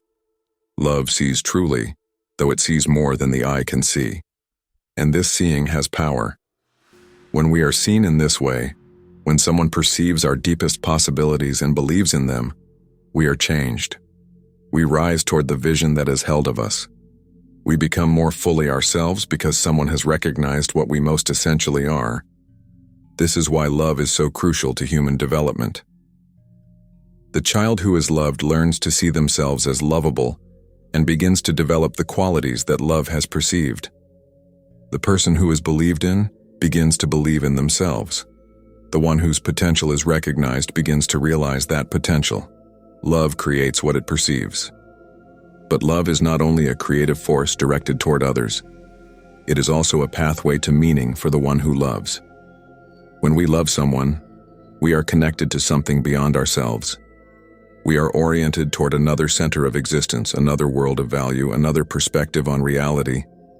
Our lives become larger because they include another life. Our meaning becomes richer because it is intertwined with another meaning. The person who loves truly is never entirely alone. Even in physical solitude, they carry within them the presence of the beloved. Even when separated by distance or by death, the connection remains, informing their choices, shaping their character, giving direction to their existence. To have loved is to be forever changed, forever enriched, forever connected to something beyond oneself. This understanding of love has implications for how we think about relationships. A relationship based on love in this sense is fundamentally different from a relationship based on need or pleasure or utility. It is not about what the other person can do for us. It is about who the other person is and about our privileged access to that being. When relationships are based on need, they become parasitic. Each person depends on the other for something they lack, and if the need is satisfied elsewhere, the relationship dissolves. When relationships are based on pleasure, they become transactional. Each person provides enjoyment to the other, and when the enjoyment fades, so does the connection. When relationships are based on utility, they become instrumental.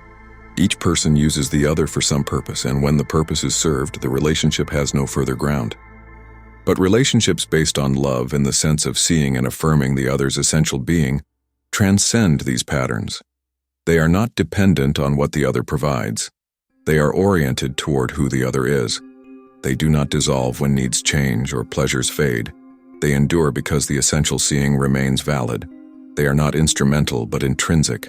The relationship is its own meaning, not a means to something else. This does not mean that love relationships never involve need, pleasure, or utility. They often involve all three. The point is that these are not the foundation. They are additions to a foundation that goes deeper. The love remains even when needs shift, pleasures change, and utilities transform. Love in this sense is also closely connected to responsibility. When we truly see another person, when we perceive their unique value and potential, we become responsible to them. We cannot simply walk away when things become difficult. We cannot simply use them for our own purposes. We are obligated by our own seeing, bound by our own perception, called to respond to what we have recognized. This responsibility is not a burden but a gift. It gives weight to our lives, substance to our existence, direction to our effort. Those who have never been responsible for anyone have missed something essential about human meaning. Those who have borne responsibility know that it is precisely the weight of obligation that makes life significant. The love between parents and children exemplifies this connection between love and responsibility. The parent sees the child as no one else can, sees their unique being, their particular potential, their irreplaceable value. And this seeing creates responsibility that lasts a lifetime, that shapes every decision, that provides one of the deepest sources of meaning available to human beings. But the connection is not limited to parental love.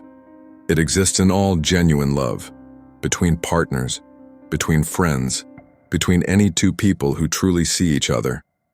Wherever love exists, responsibility follows, and wherever responsibility is born, meaning is found. This understanding also helps us comprehend grief. When we lose someone we love, we lose not only their physical presence, but the particular mode of seeing that they represented. We lose the one who saw us in our deepest possibility, who recognized our essential worth, who believed in what we could become. And we lose our own seeing of them, the perception of their unique value that no one else can replicate. Grief is so painful because love is so profound. If love were merely need or pleasure or utility, its loss would be recoverable. We would find other ways to meet our needs, other sources of pleasure, other useful relationships. But because love is a unique seeing of a unique being, its loss creates a gap that nothing else can fill. And yet, as Frankl understood, even grief can be meaningful. The love that makes grief possible also transcends grief. The person we loved continues to exist in some sense, not physically, but in their effect on us, in the way they changed us, in the love we still bear them. Death ends a life but not a relationship. The connection remains, transformed but not destroyed, informing our choices, shaping our character, accompanying us through whatever remains of our own existence. This is perhaps the deepest form of meaning that love provides, the meaning that survives loss, that transcends death, that connects us to those we have loved even when they are gone. It is a meaning that cannot be taken away, that is ours forever, that becomes part of who we are. Love, then, is not just one source of meaning among others. It is a privileged source, a pathway that leads to the deepest realms of significance. Through love, we see what cannot otherwise be seen. Through love, we create what could not otherwise exist. Through love, we connect to meanings that outlast our own lives. Those who have loved truly know something that the unloved cannot know. They have seen the face of meaning itself, incarnate in another person, calling forth their best, making life worth living. This knowledge cannot be lost. This seeing cannot be unseen. This meaning cannot be undone. Chapter 11. The Task of Being. Every human life is given a task, not a task assigned by some external authority, though it may feel that way, not a task that exists prior to the person who must complete it, though it awaits their completion. The task is nothing other than the life itself, the unique and unrepeatable existence that each person embodies, the particular way of being human that only they can realize. This understanding dissolves the question that troubles so many. What am I supposed to do with my life? The question assumes that there is an answer waiting somewhere to be found, a predetermined script that we must somehow discover. But the task is not something separate from the life. It is the life, understood as a project, as an ongoing creation, as a response to the demands that existence makes upon us. Each person is unique. This is not a sentimental notion, but a philosophical truth.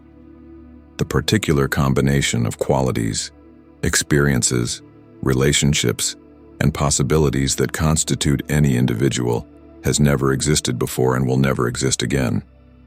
The world is genuinely different because this person exists, and when they die, something that was will never be again. This uniqueness creates both the task and the opportunity. The task is to realize this unique potential, to become what only we can become, to contribute what only we can contribute. The opportunity is the privilege of irreplaceable existence, the gift of being the only one who can do what we are called to do. When we understand our lives as tasks, as projects that call for our effort and receive their meaning from our response, we experience existence differently. We are not passengers on a vehicle we did not choose, going to a destination we do not know. We are creators, builders, responders, actively shaping the meaning of our lives through the quality of our engagement with whatever we encounter. This does not mean we have unlimited power. We cannot do anything we want. We are constrained by our abilities, our circumstances, the conditions into which we were born. But within these constraints, we face a field of genuine possibility. We can respond well or poorly. We can rise to our potential or fall short. We can make of our lives something meaningful or allow them to dissolve into meaninglessness. The task of being is not accomplished once and for all. It is an ongoing responsibility, renewed each day, each moment, as long as we live. What was the right response yesterday may not be the right response today. What fulfilled our potential in one phase of life may not fulfill it in another. The task changes as we change, as our circumstances change, as the demands of existence evolve. This ongoing quality of the task can seem overwhelming.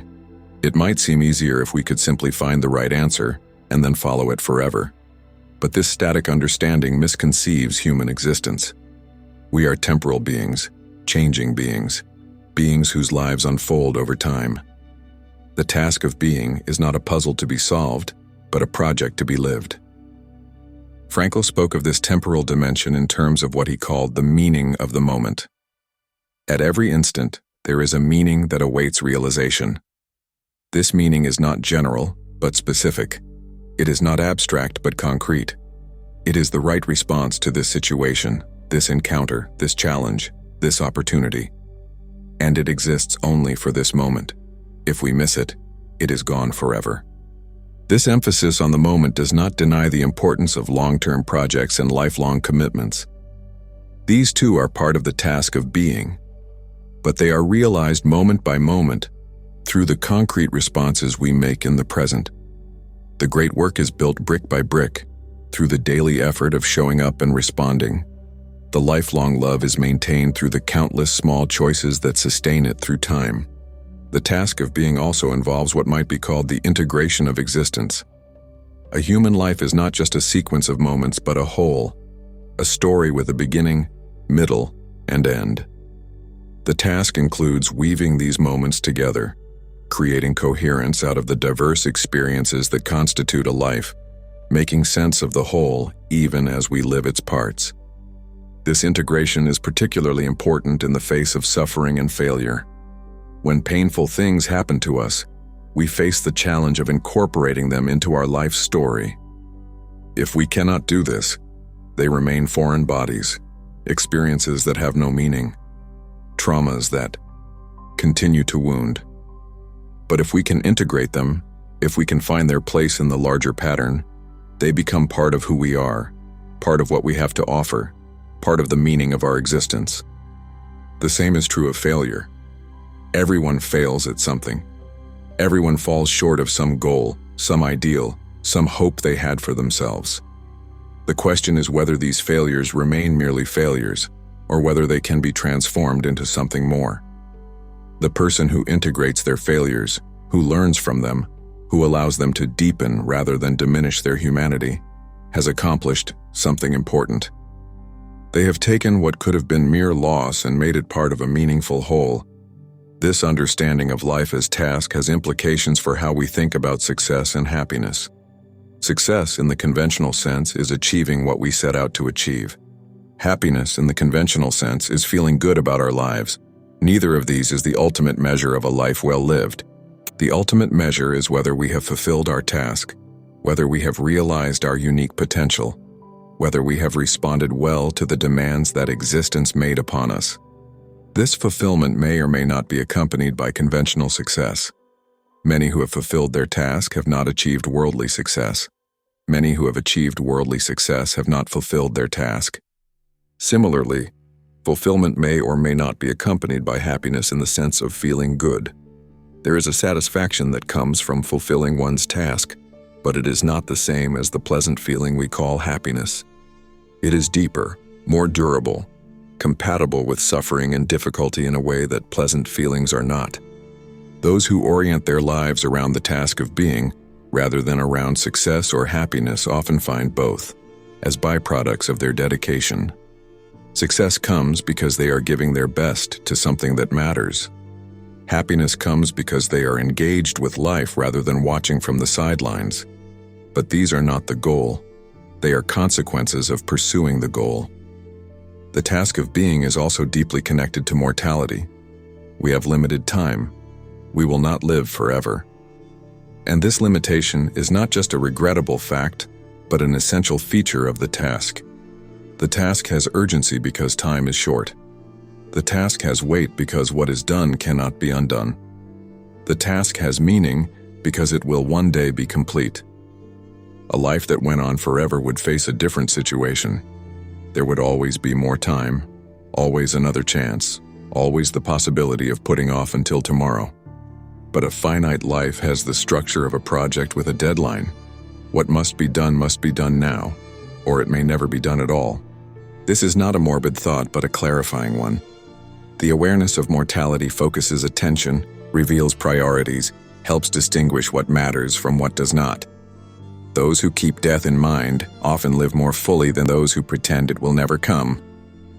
The task of being, then, is the fundamental human situation.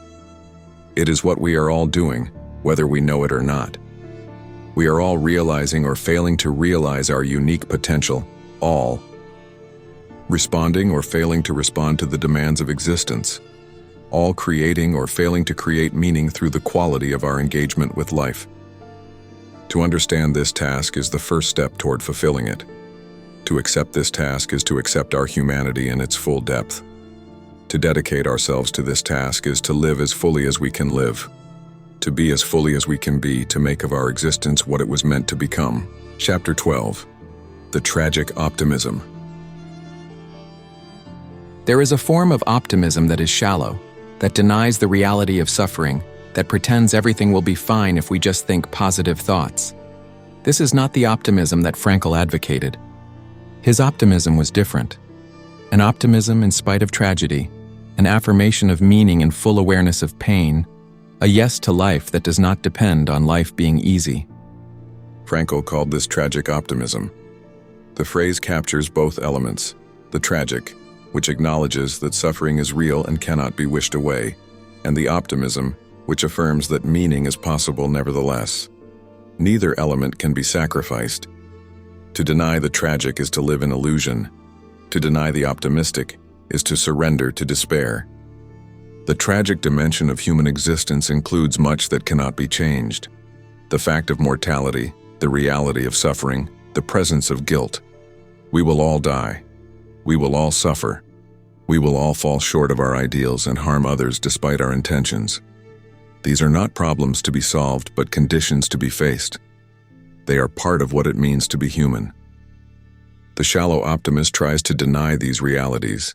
They say that death is not really an ending, that suffering is not really so bad, that guilt can be overcome through self-forgiveness. But these reassurances ring hollow because they contradict what we know in our bones. Death is an ending. Suffering is terrible. Guilt marks a genuine failure that cannot simply be erased. The tragic optimist does not deny any of this. They look at the tragic dimension of existence with clear eyes, acknowledging its full weight. And then they ask, given all of this, is meaning still possible? Given the reality of death, can life still be affirmed? Given the inevitability of suffering, can dignity still be maintained? Given the fact of guilt, can we still move forward with purpose? The answer, Frankl discovered, is yes. Not an easy yes, not a comfortable yes, but a hard-won yes that has faced the worst and still finds grounds for affirmation. This is the tragic optimism, meaning in spite of suffering, dignity in spite of death, growth in spite of failure. This optimism is not a disposition but an achievement. It is not something we are born with, but something we attain through effort and practice. It requires looking at the tragic elements of existence and refusing to let them have the last word. It requires finding in suffering the possibility of growth, in death the spur to meaningful action, in guilt the impulse to change. The path from tragedy to meaning is not automatic. Suffering does not automatically produce growth. Many are simply crushed by their suffering, diminished rather than deepened, broken rather than transformed. The tragic optimist is the one who actively works to transform suffering into meaning, who takes up the challenge that tragedy poses and responds with creativity rather than defeat. This work of transformation is perhaps the highest human achievement. It is not creating in a vacuum, but creating in resistance, against the weight of circumstances that seem to deny all possibility of meaning. It is saying yes when everything argues for no, affirming when every evidence suggests negation, hoping when all grounds for hope seem removed. The three elements of the tragic triad, as Frankl called them, are suffering, guilt, and death. Each poses a challenge to meaning, and each can be transformed. Suffering can be transformed through what we have already explored. Finding meaning in unavoidable pain, maintaining dignity in difficult circumstances, using hardship as an occasion for growth. This does not eliminate the pain. It integrates it into a meaningful whole. The pain remains painful, but it is no longer only painful. It is also significant. Guilt can be transformed through what Frankl called the opportunity to change. Guilt, properly understood, is not a permanent condition but a call to action. It says, "You have failed. You have fallen short. You have done harm." And then it asks, "What will you do now?" The answer can be paralysis and self-condemnation, or it can be change. Guilt becomes meaningful when it becomes the spur to becoming better, when the failure is integrated into a project of growth, when the harm is acknowledged and, where possible, repaired. Death can be transformed through what might be called the urgency of the meaningful. Death says, your time is limited, your opportunity is finite. What you do not do will remain undone forever. This message can produce despair, but it can also produce motivation. The awareness of death can sharpen attention, clarify priorities, focus effort on what truly matters. Death becomes meaningful when it becomes the frame that gives shape to life, the boundary that defines the project, the limit that makes urgency possible. The tragic optimism does not promise happiness. It does not say that everything will work out well, that suffering will be compensated, that the good will be rewarded.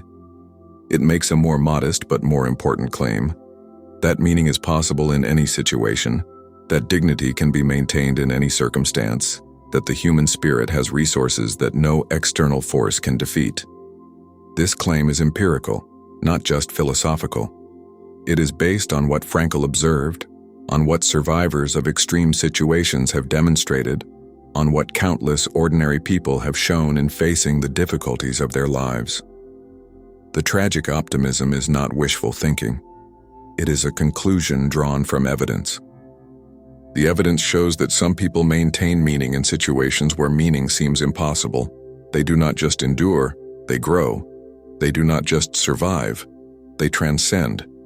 They demonstrate capacities that the situation was designed to destroy, proving that these capacities are more fundamental than any situation. The evidence also shows that this is a matter of choice, not luck. Those who maintain meaning are not simply fortunate. They are exercising a capacity that is available to all, deciding for meaning rather than meaninglessness, affirming life rather than surrendering to death. The choice is real, and its consequences are real. This does not mean the choice is easy. It is often excruciatingly difficult. The temptation to despair can be overwhelming. The weight of the tragic can seem impossible to bear. Those who choose tragic optimism often do so in the face of everything that argues against it, summoning resources they did not know they had, proving themselves capable of more than they imagined. And this is perhaps the deepest message of the tragic optimism, that we are more than we know. Under ordinary circumstances, we never discover our full capacity. We live within comfortable limits, never tested, never challenged, never forced to reach beyond what comes easily.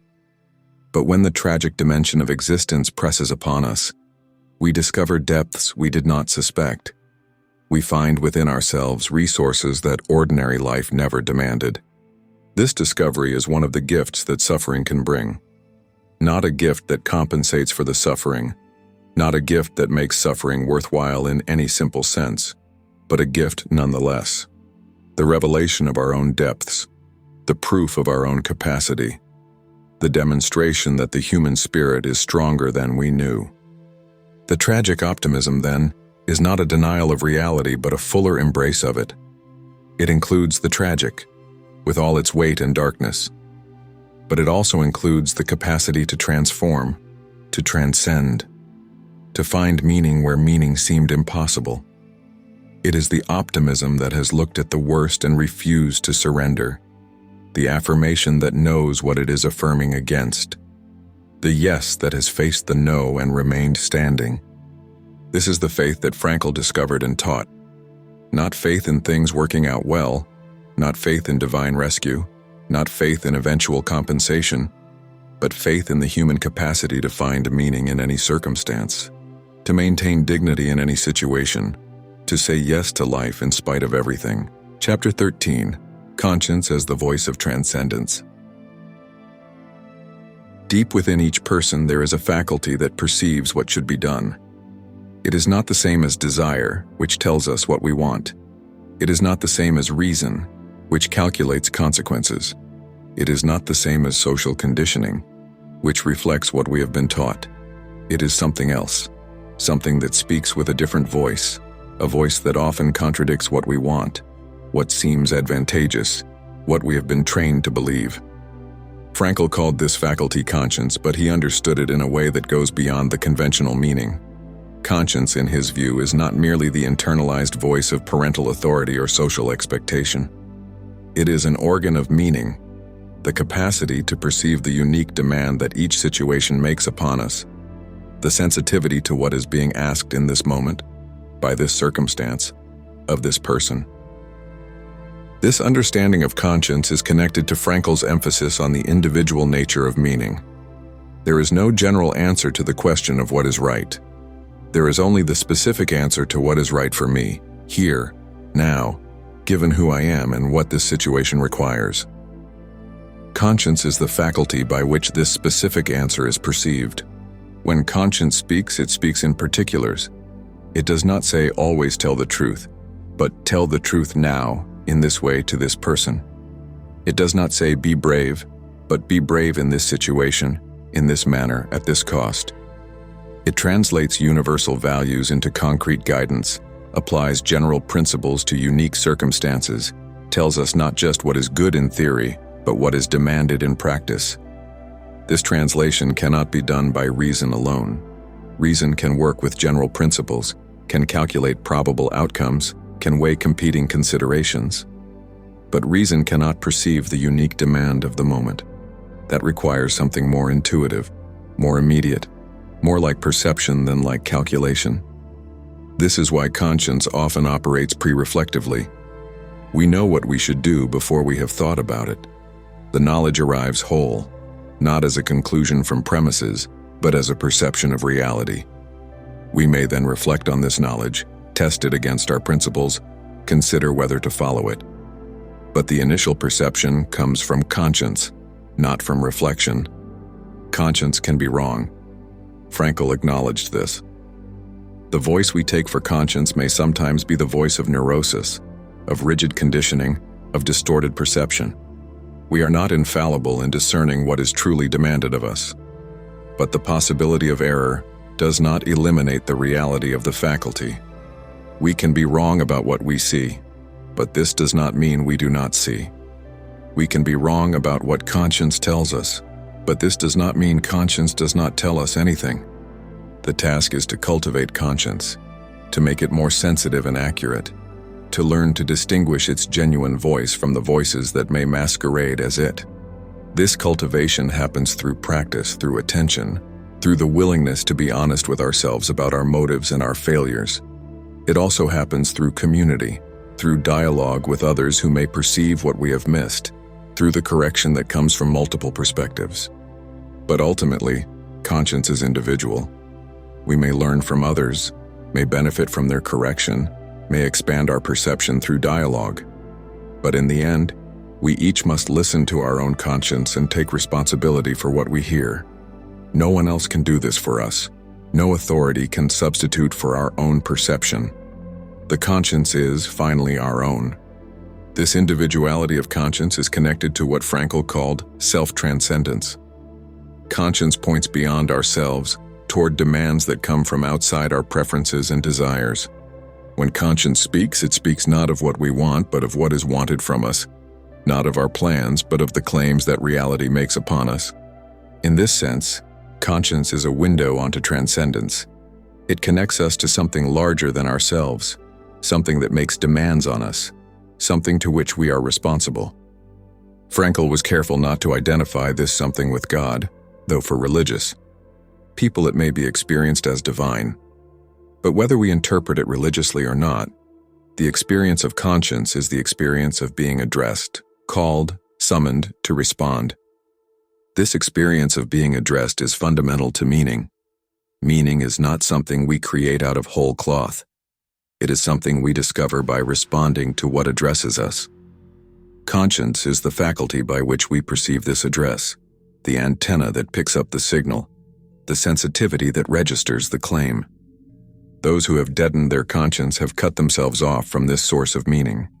They may still pursue pleasure, may still seek power, may still achieve worldly success, but they have lost access to the deeper dimension, the sense of being part of something larger, the connection to transcendence that makes life significant. The deadening of conscience can happen in many ways. It can happen through the repeated ignoring of its voice until the voice grows faint and finally silent. It can happen through rationalization, the construction of arguments that explain away what conscience perceives. It can happen through the adoption of ideologies that replace individual perception with collective dogma. It can happen through the sheer noise of modern life, which drowns out the still small voice with constant stimulation.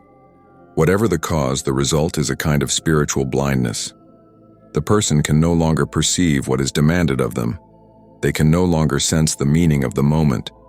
They are cut off from the source of significance and left to construct meaning artificially, through will and effort, without access to the genuine perceptions that would make construction unnecessary. The recovery of conscience is thus essential to the recovery of meaning. This recovery involves, first, the recognition that conscience exists, that there is a faculty beyond desire and calculation that perceives what should be done. It involves, second, the willingness to listen, to create space in which the voice can be heard, to quiet the noise that obscures it. It involves, third, the courage to follow, to do what conscience perceives even when it is difficult, even when it costs, even when it contradicts our preferences. This recovery is not easy in a culture that encourages the deadening of conscience. We are surrounded by noise, by stimulation, by the constant invitation to pursue pleasure and power without regard for deeper demands. We are taught that values are merely personal preferences, that morality is relative, that conscience is nothing but conditioning. These teachings make it harder to take conscience seriously, harder to listen to its voice, harder to trust what it perceives. But the faculty remains. It can be recovered. It can be strengthened through practice and attention. And those who recover it discover something precious. access to a dimension of meaning that cannot be manufactured, a connection to something larger than themselves, a ground for significance that does not depend on their own efforts. Conscience in this understanding is not a burden, but a gift. It is not the enemy of freedom, but its guide. It is not the constraint on authentic living, but the path to it. Through conscience, we perceive what we are called to be. Through following conscience, we become what we are called to be. Through the cultivation of conscience, we grow into the fullness of our humanity. Chapter 14, Meaning Beyond the Individual. Meaning is always personal, always discovered by the individual in their unique situation, and yet meaning is never purely personal, never confined to the individual alone. It points beyond the self, connects to others, participates in larger wholes. The search for meaning is an individual task, but what is found in that search is always something shared. This paradox is at the heart of human existence. We are individuals, irreducibly unique, unable to substitute anyone else for ourselves, or to have anyone else substitute for us. And yet we are social, embedded in relationships constituted in part by our connections to others, unable to become fully human in isolation. The meaning we find reflects both dimensions. It is our meaning, discovered by us, fulfilled by us, unrepeatable in its specific content. But it is also connected to others, given partly by our relationships, realized partly through our service, enlarged by our participation in communities beyond ourselves. Frankl understood this dual nature of meaning. He insisted on the individual character of each person's meaning, on the uniqueness that makes each life a task that only that person can fulfill. But he also recognized that this individual meaning is often found through relationships, through love, through service to causes larger than oneself. The connection to others is not just an optional addition to meaning, it is one of its primary sources.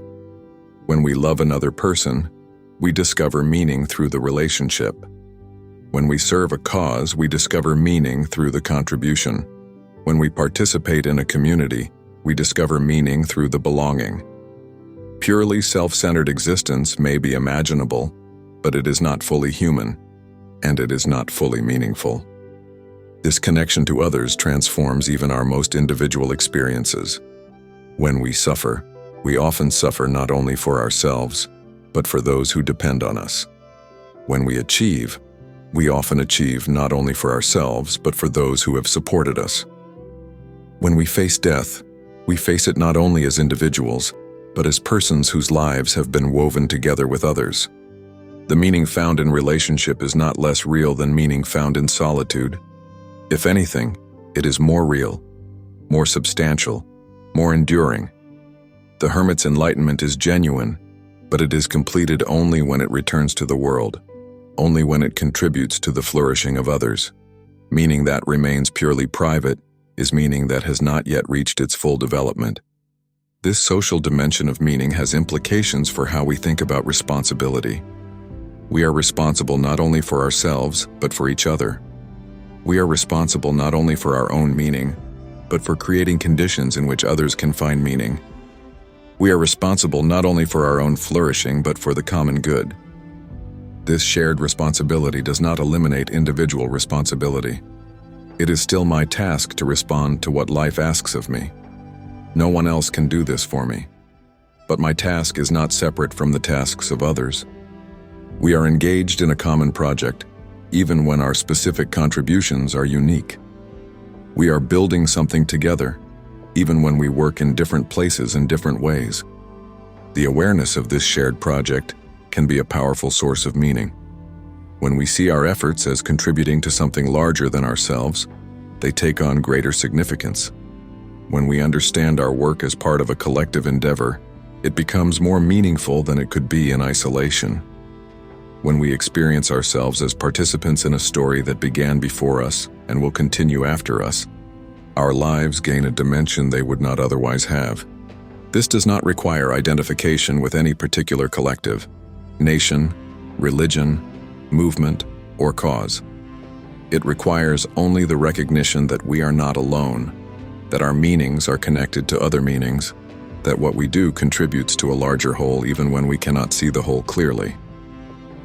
Frankl saw history itself as a collection of unique meanings, each contributed by individuals responding to their situations, together creating a tapestry of significance that no one alone could create. Each life adds something to this tapestry, something that only that life can add. And the whole is richer for every contribution, diminished by every failure to contribute. This vision is not grandiose. Most lives do not make headlines, do not change history in visible ways, do not leave marks that future generations will remember. But every life makes a difference, if only to the people immediately around it, if only to the small circle that knows and is affected by it. And these small differences accumulate, ripple outward, contribute to the larger pattern in ways we cannot trace. The meaning of any individual life cannot be measured by its visible impact. The teacher who reaches one student, the parent who raises one child, the friend who supports one person in crisis, these contributions may not be recorded in any history book, but they are real contributions, genuine meanings, irreplaceable additions to the sum of human significance. This understanding can be a comfort to those who feel their lives are too small to matter. They do matter. They matter in ways that cannot be quantified, in contributions that cannot be measured, in meanings that are real even when invisible. The question is not whether a life matters, every life matters, but whether the person recognizes and embraces the mattering, whether they live their life as the meaningful project it is. The connection between individual and collective meaning also illuminates the question of legacy. What do we leave behind? What endures after we are gone? The obvious answers point to children, works, institutions, the visible traces of our existence. But there is also an invisible legacy, the way we affected the people we knew, the values we embodied that influenced others, the qualities of being that passed from us to those around us. This invisible legacy may be more important than the visible one. The character we developed becomes part of the characters of those who knew us. The meanings we found become available to those who encountered us. The way we lived becomes a model, for better or worse, for those who watched us live. We are, in this sense, creating ourselves not only for ourselves but for others. We are forming characters that will influence other characters. We are discovering meanings that will contribute to others' meanings. We are living lives that will shape, in countless untraceable ways, the lives of those who come after. This responsibility to others across time adds another dimension to the task of being. We are not just fulfilling our own potential, but contributing to a larger human project. We are not just finding our own meaning, but adding to the store of meaning that humanity carries forward. We are not just living our own lives, but participating in life itself, the ongoing adventure of human existence that stretches back into the past and forward into the future. To recognize this participation is to experience oneself differently. The boundaries of the self become more permeable. The isolation of individuality is tempered by the sense of belonging. The fear of mortality is softened by the knowledge that what we have contributed continues, even when we do not. This is not immortality in any literal sense. We will still die. We will still face our death as individuals, alone in the final moment. But we will face it knowing that our life was not only for ourselves, that it contributed to something ongoing, that it mattered not only to us but to others, to the human project, to the accumulating meaning of existence itself. Chapter 15. The Decision for Meaning. In the end, it comes down to a decision.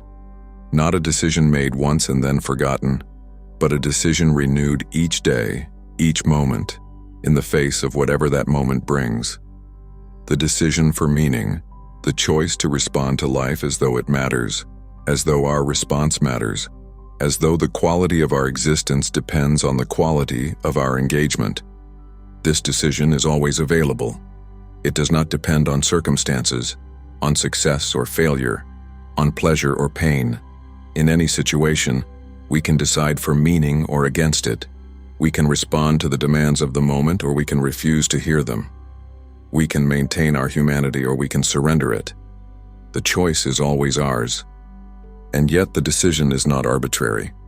We do not simply invent meaning by deciding to have it.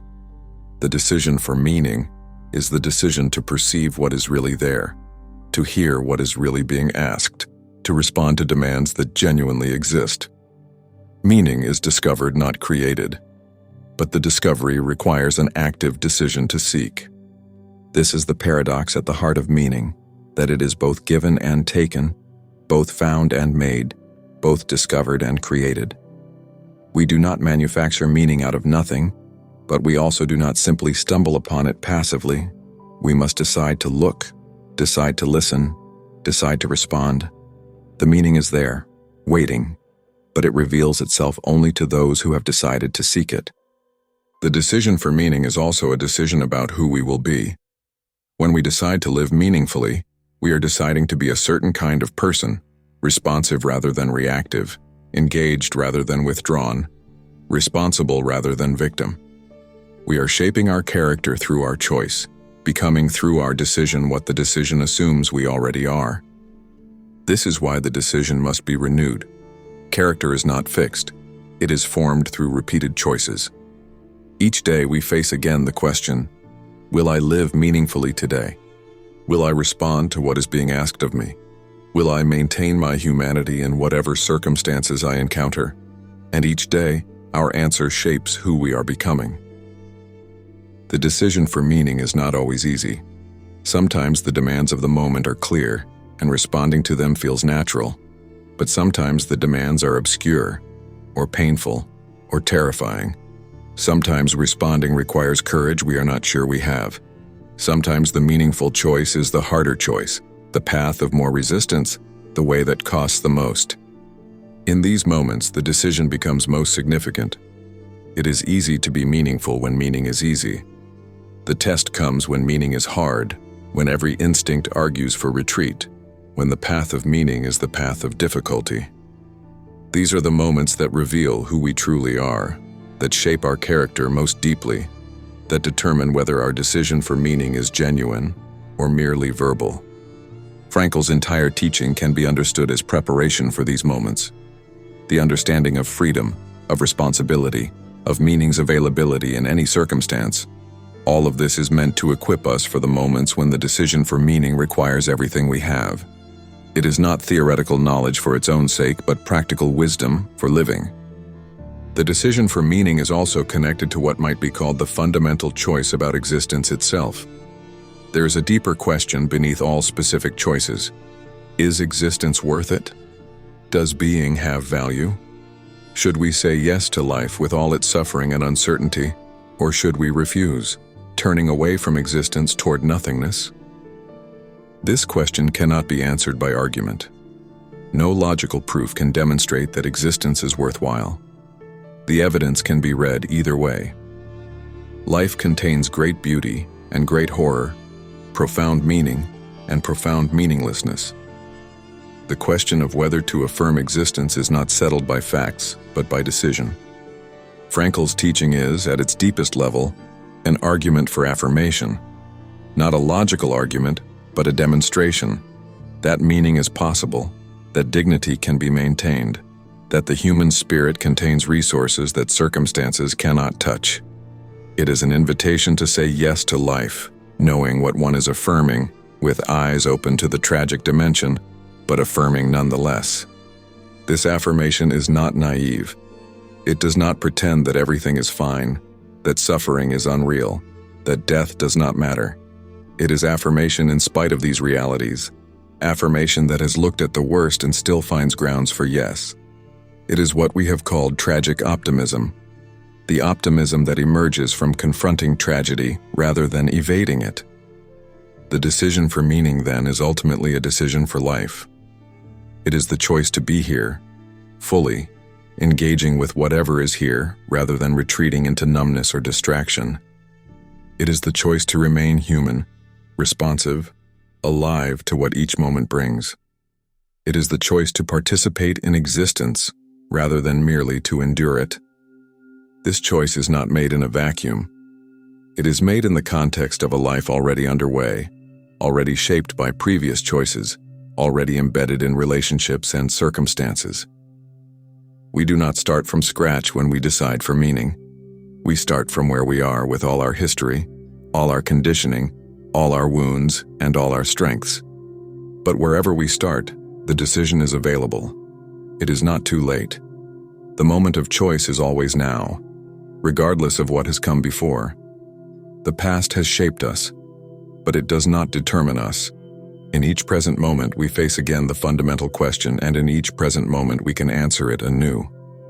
This is the freedom that Frankl proclaimed. Not freedom from the past, not freedom from circumstances, not freedom from human limitation, but freedom to respond, freedom to choose our attitude, freedom to decide for meaning. This freedom is not a gift from outside, but a capacity within. It is what we are, in our deepest nature, beneath all conditioning and all circumstance. To realize this freedom is to come home to ourselves. It is to discover that we are not helpless, not merely products of forces beyond our control, not objects buffeted by fate. We are agents, responsible beings, persons who can take a stand. And in taking this stand, in making the decision for meaning, we become most fully what we are. The decision awaits. It has always awaited. It will always await. As long as there is a moment of consciousness, there is a moment of choice. And in that choice lies everything that matters. The possibility of meaning, the reality of freedom, the dignity of being human. Chapter 16, The Quiet Strength. At the end of this long meditation, what remains is something simple, something that could be said in a few words, but requires many to fully understand. It is the recognition that there is a strength in human beings that does not depend on circumstances, a resilience that cannot be broken from outside, a core that remains even when everything else is stripped away. This strength is not loudness but quietness. It is not the strength of domination but the strength of endurance. It is not the strength that imposes itself on the world, but the strength that maintains itself in the world regardless of what the world does. Frankl found this strength in the worst circumstances imaginable. He found it not as an idea, but as a lived reality, demonstrated by those who refused to let their humanity be destroyed, who maintained their dignity when all support for dignity had been removed, who proved that the human spirit contains something that no external force can touch. This strength is available to everyone. It is not a special gift given to some and withheld from others. It is part of what it means to be human, built into the structure of consciousness, present wherever there is a self that can take a stand toward its conditions. But the strength must be discovered. It must be claimed. It must be exercised through the countless choices that constitute a life. Those who never face difficulty may never discover what they are capable of. Those who always look outside for strength may never find the strength within. The quiet strength reveals itself only to those who have turned inward at the right moment and found, to their surprise, that there is something there. This discovery is the beginning of everything that Frankl taught. It is the experiential foundation of all the concepts: freedom, responsibility, meaning, conscience. These are not just ideas, but descriptions of what is found when one discovers the quiet strength. They are maps of a territory that must be explored firsthand. The quiet strength does not make life easy. Those who possess it still suffer, still struggle, still face all the difficulties that human beings face. But they face these difficulties differently. They face them as agents rather than victims, as responders rather than mere reactors, as persons rather than objects. This different way of facing is everything. It does not change the external facts, but it changes what the facts mean. It does not eliminate pain, but it prevents pain from becoming meaningless. It does not guarantee success, but it ensures that success and failure are not the ultimate measures of a life. The quiet strength is also quiet humility. Those who possess it do not trumpet their possession. They do not claim to have solved the problem of existence. They simply live, day by day, responding to what comes, maintaining what can be maintained, building what can be built. They are not heroes in the dramatic sense. They are simply human, in the best sense. This humanness is enough. It is what we are called to be, nothing more and nothing less. We are not called to be gods, free of limitation and suffering. We are called to be human beings, which means beings who suffer but find meaning in suffering, beings who are limited but maintain dignity within limitation, beings who will die but live fully until death comes. The quiet strength is the capacity to do this, to be human, fully, in all conditions. It is not an achievement that is finished, but an ongoing practice. It is not a state to be reached, but a way of being to be lived. It is not something we have, but something we do, moment by moment, as long as we are alive. Frankl's legacy is the articulation of this strength and the demonstration that it exists. He did not invent it. It was always there, in the structure of human existence. But he brought it to awareness at a time when awareness was urgently needed, when many had lost faith in human possibilities, when the evidence of what humans could do to each other threatened to obscure the evidence of what humans could be for each other. His message was simple: meaning is possible. In any situation, no matter how terrible, meaning can be found. In any circumstance, no matter how degraded, dignity can be maintained. In any condition, no matter how constraining, freedom exists. This is not wishful thinking. It is what we are when we understand ourselves rightly. This understanding changes nothing and everything. The facts of existence remain, suffering continues, death approaches, failure is possible, loss is inevitable. But these facts are no longer the final word. Within them and beyond them is the human capacity to respond, to find meaning, to maintain dignity. The quiet strength is this capacity, claimed and exercised. It is what we discover when we stop looking outside for salvation and find within ourselves the resources we need. It is what Frankl found, what he taught, what he left behind for those who would listen. It waits within each of us, patient, ready, available. The invitation is always the same: to claim it, to live from it, to become what we are capable of becoming. The task is simple, though not easy. The reward is not happiness in the shallow sense, but something better. A life that means something, that responds to what is asked, that maintains its humanity to the end. This is the truth that Viktor Frankl unpacked through his life and his teaching. This is the inner strength that he found and shared. This is what remains when all else has been considered. The quiet strength that makes us human, the meaning that makes life worth living, the freedom that makes us responsible, the dignity that nothing can take away.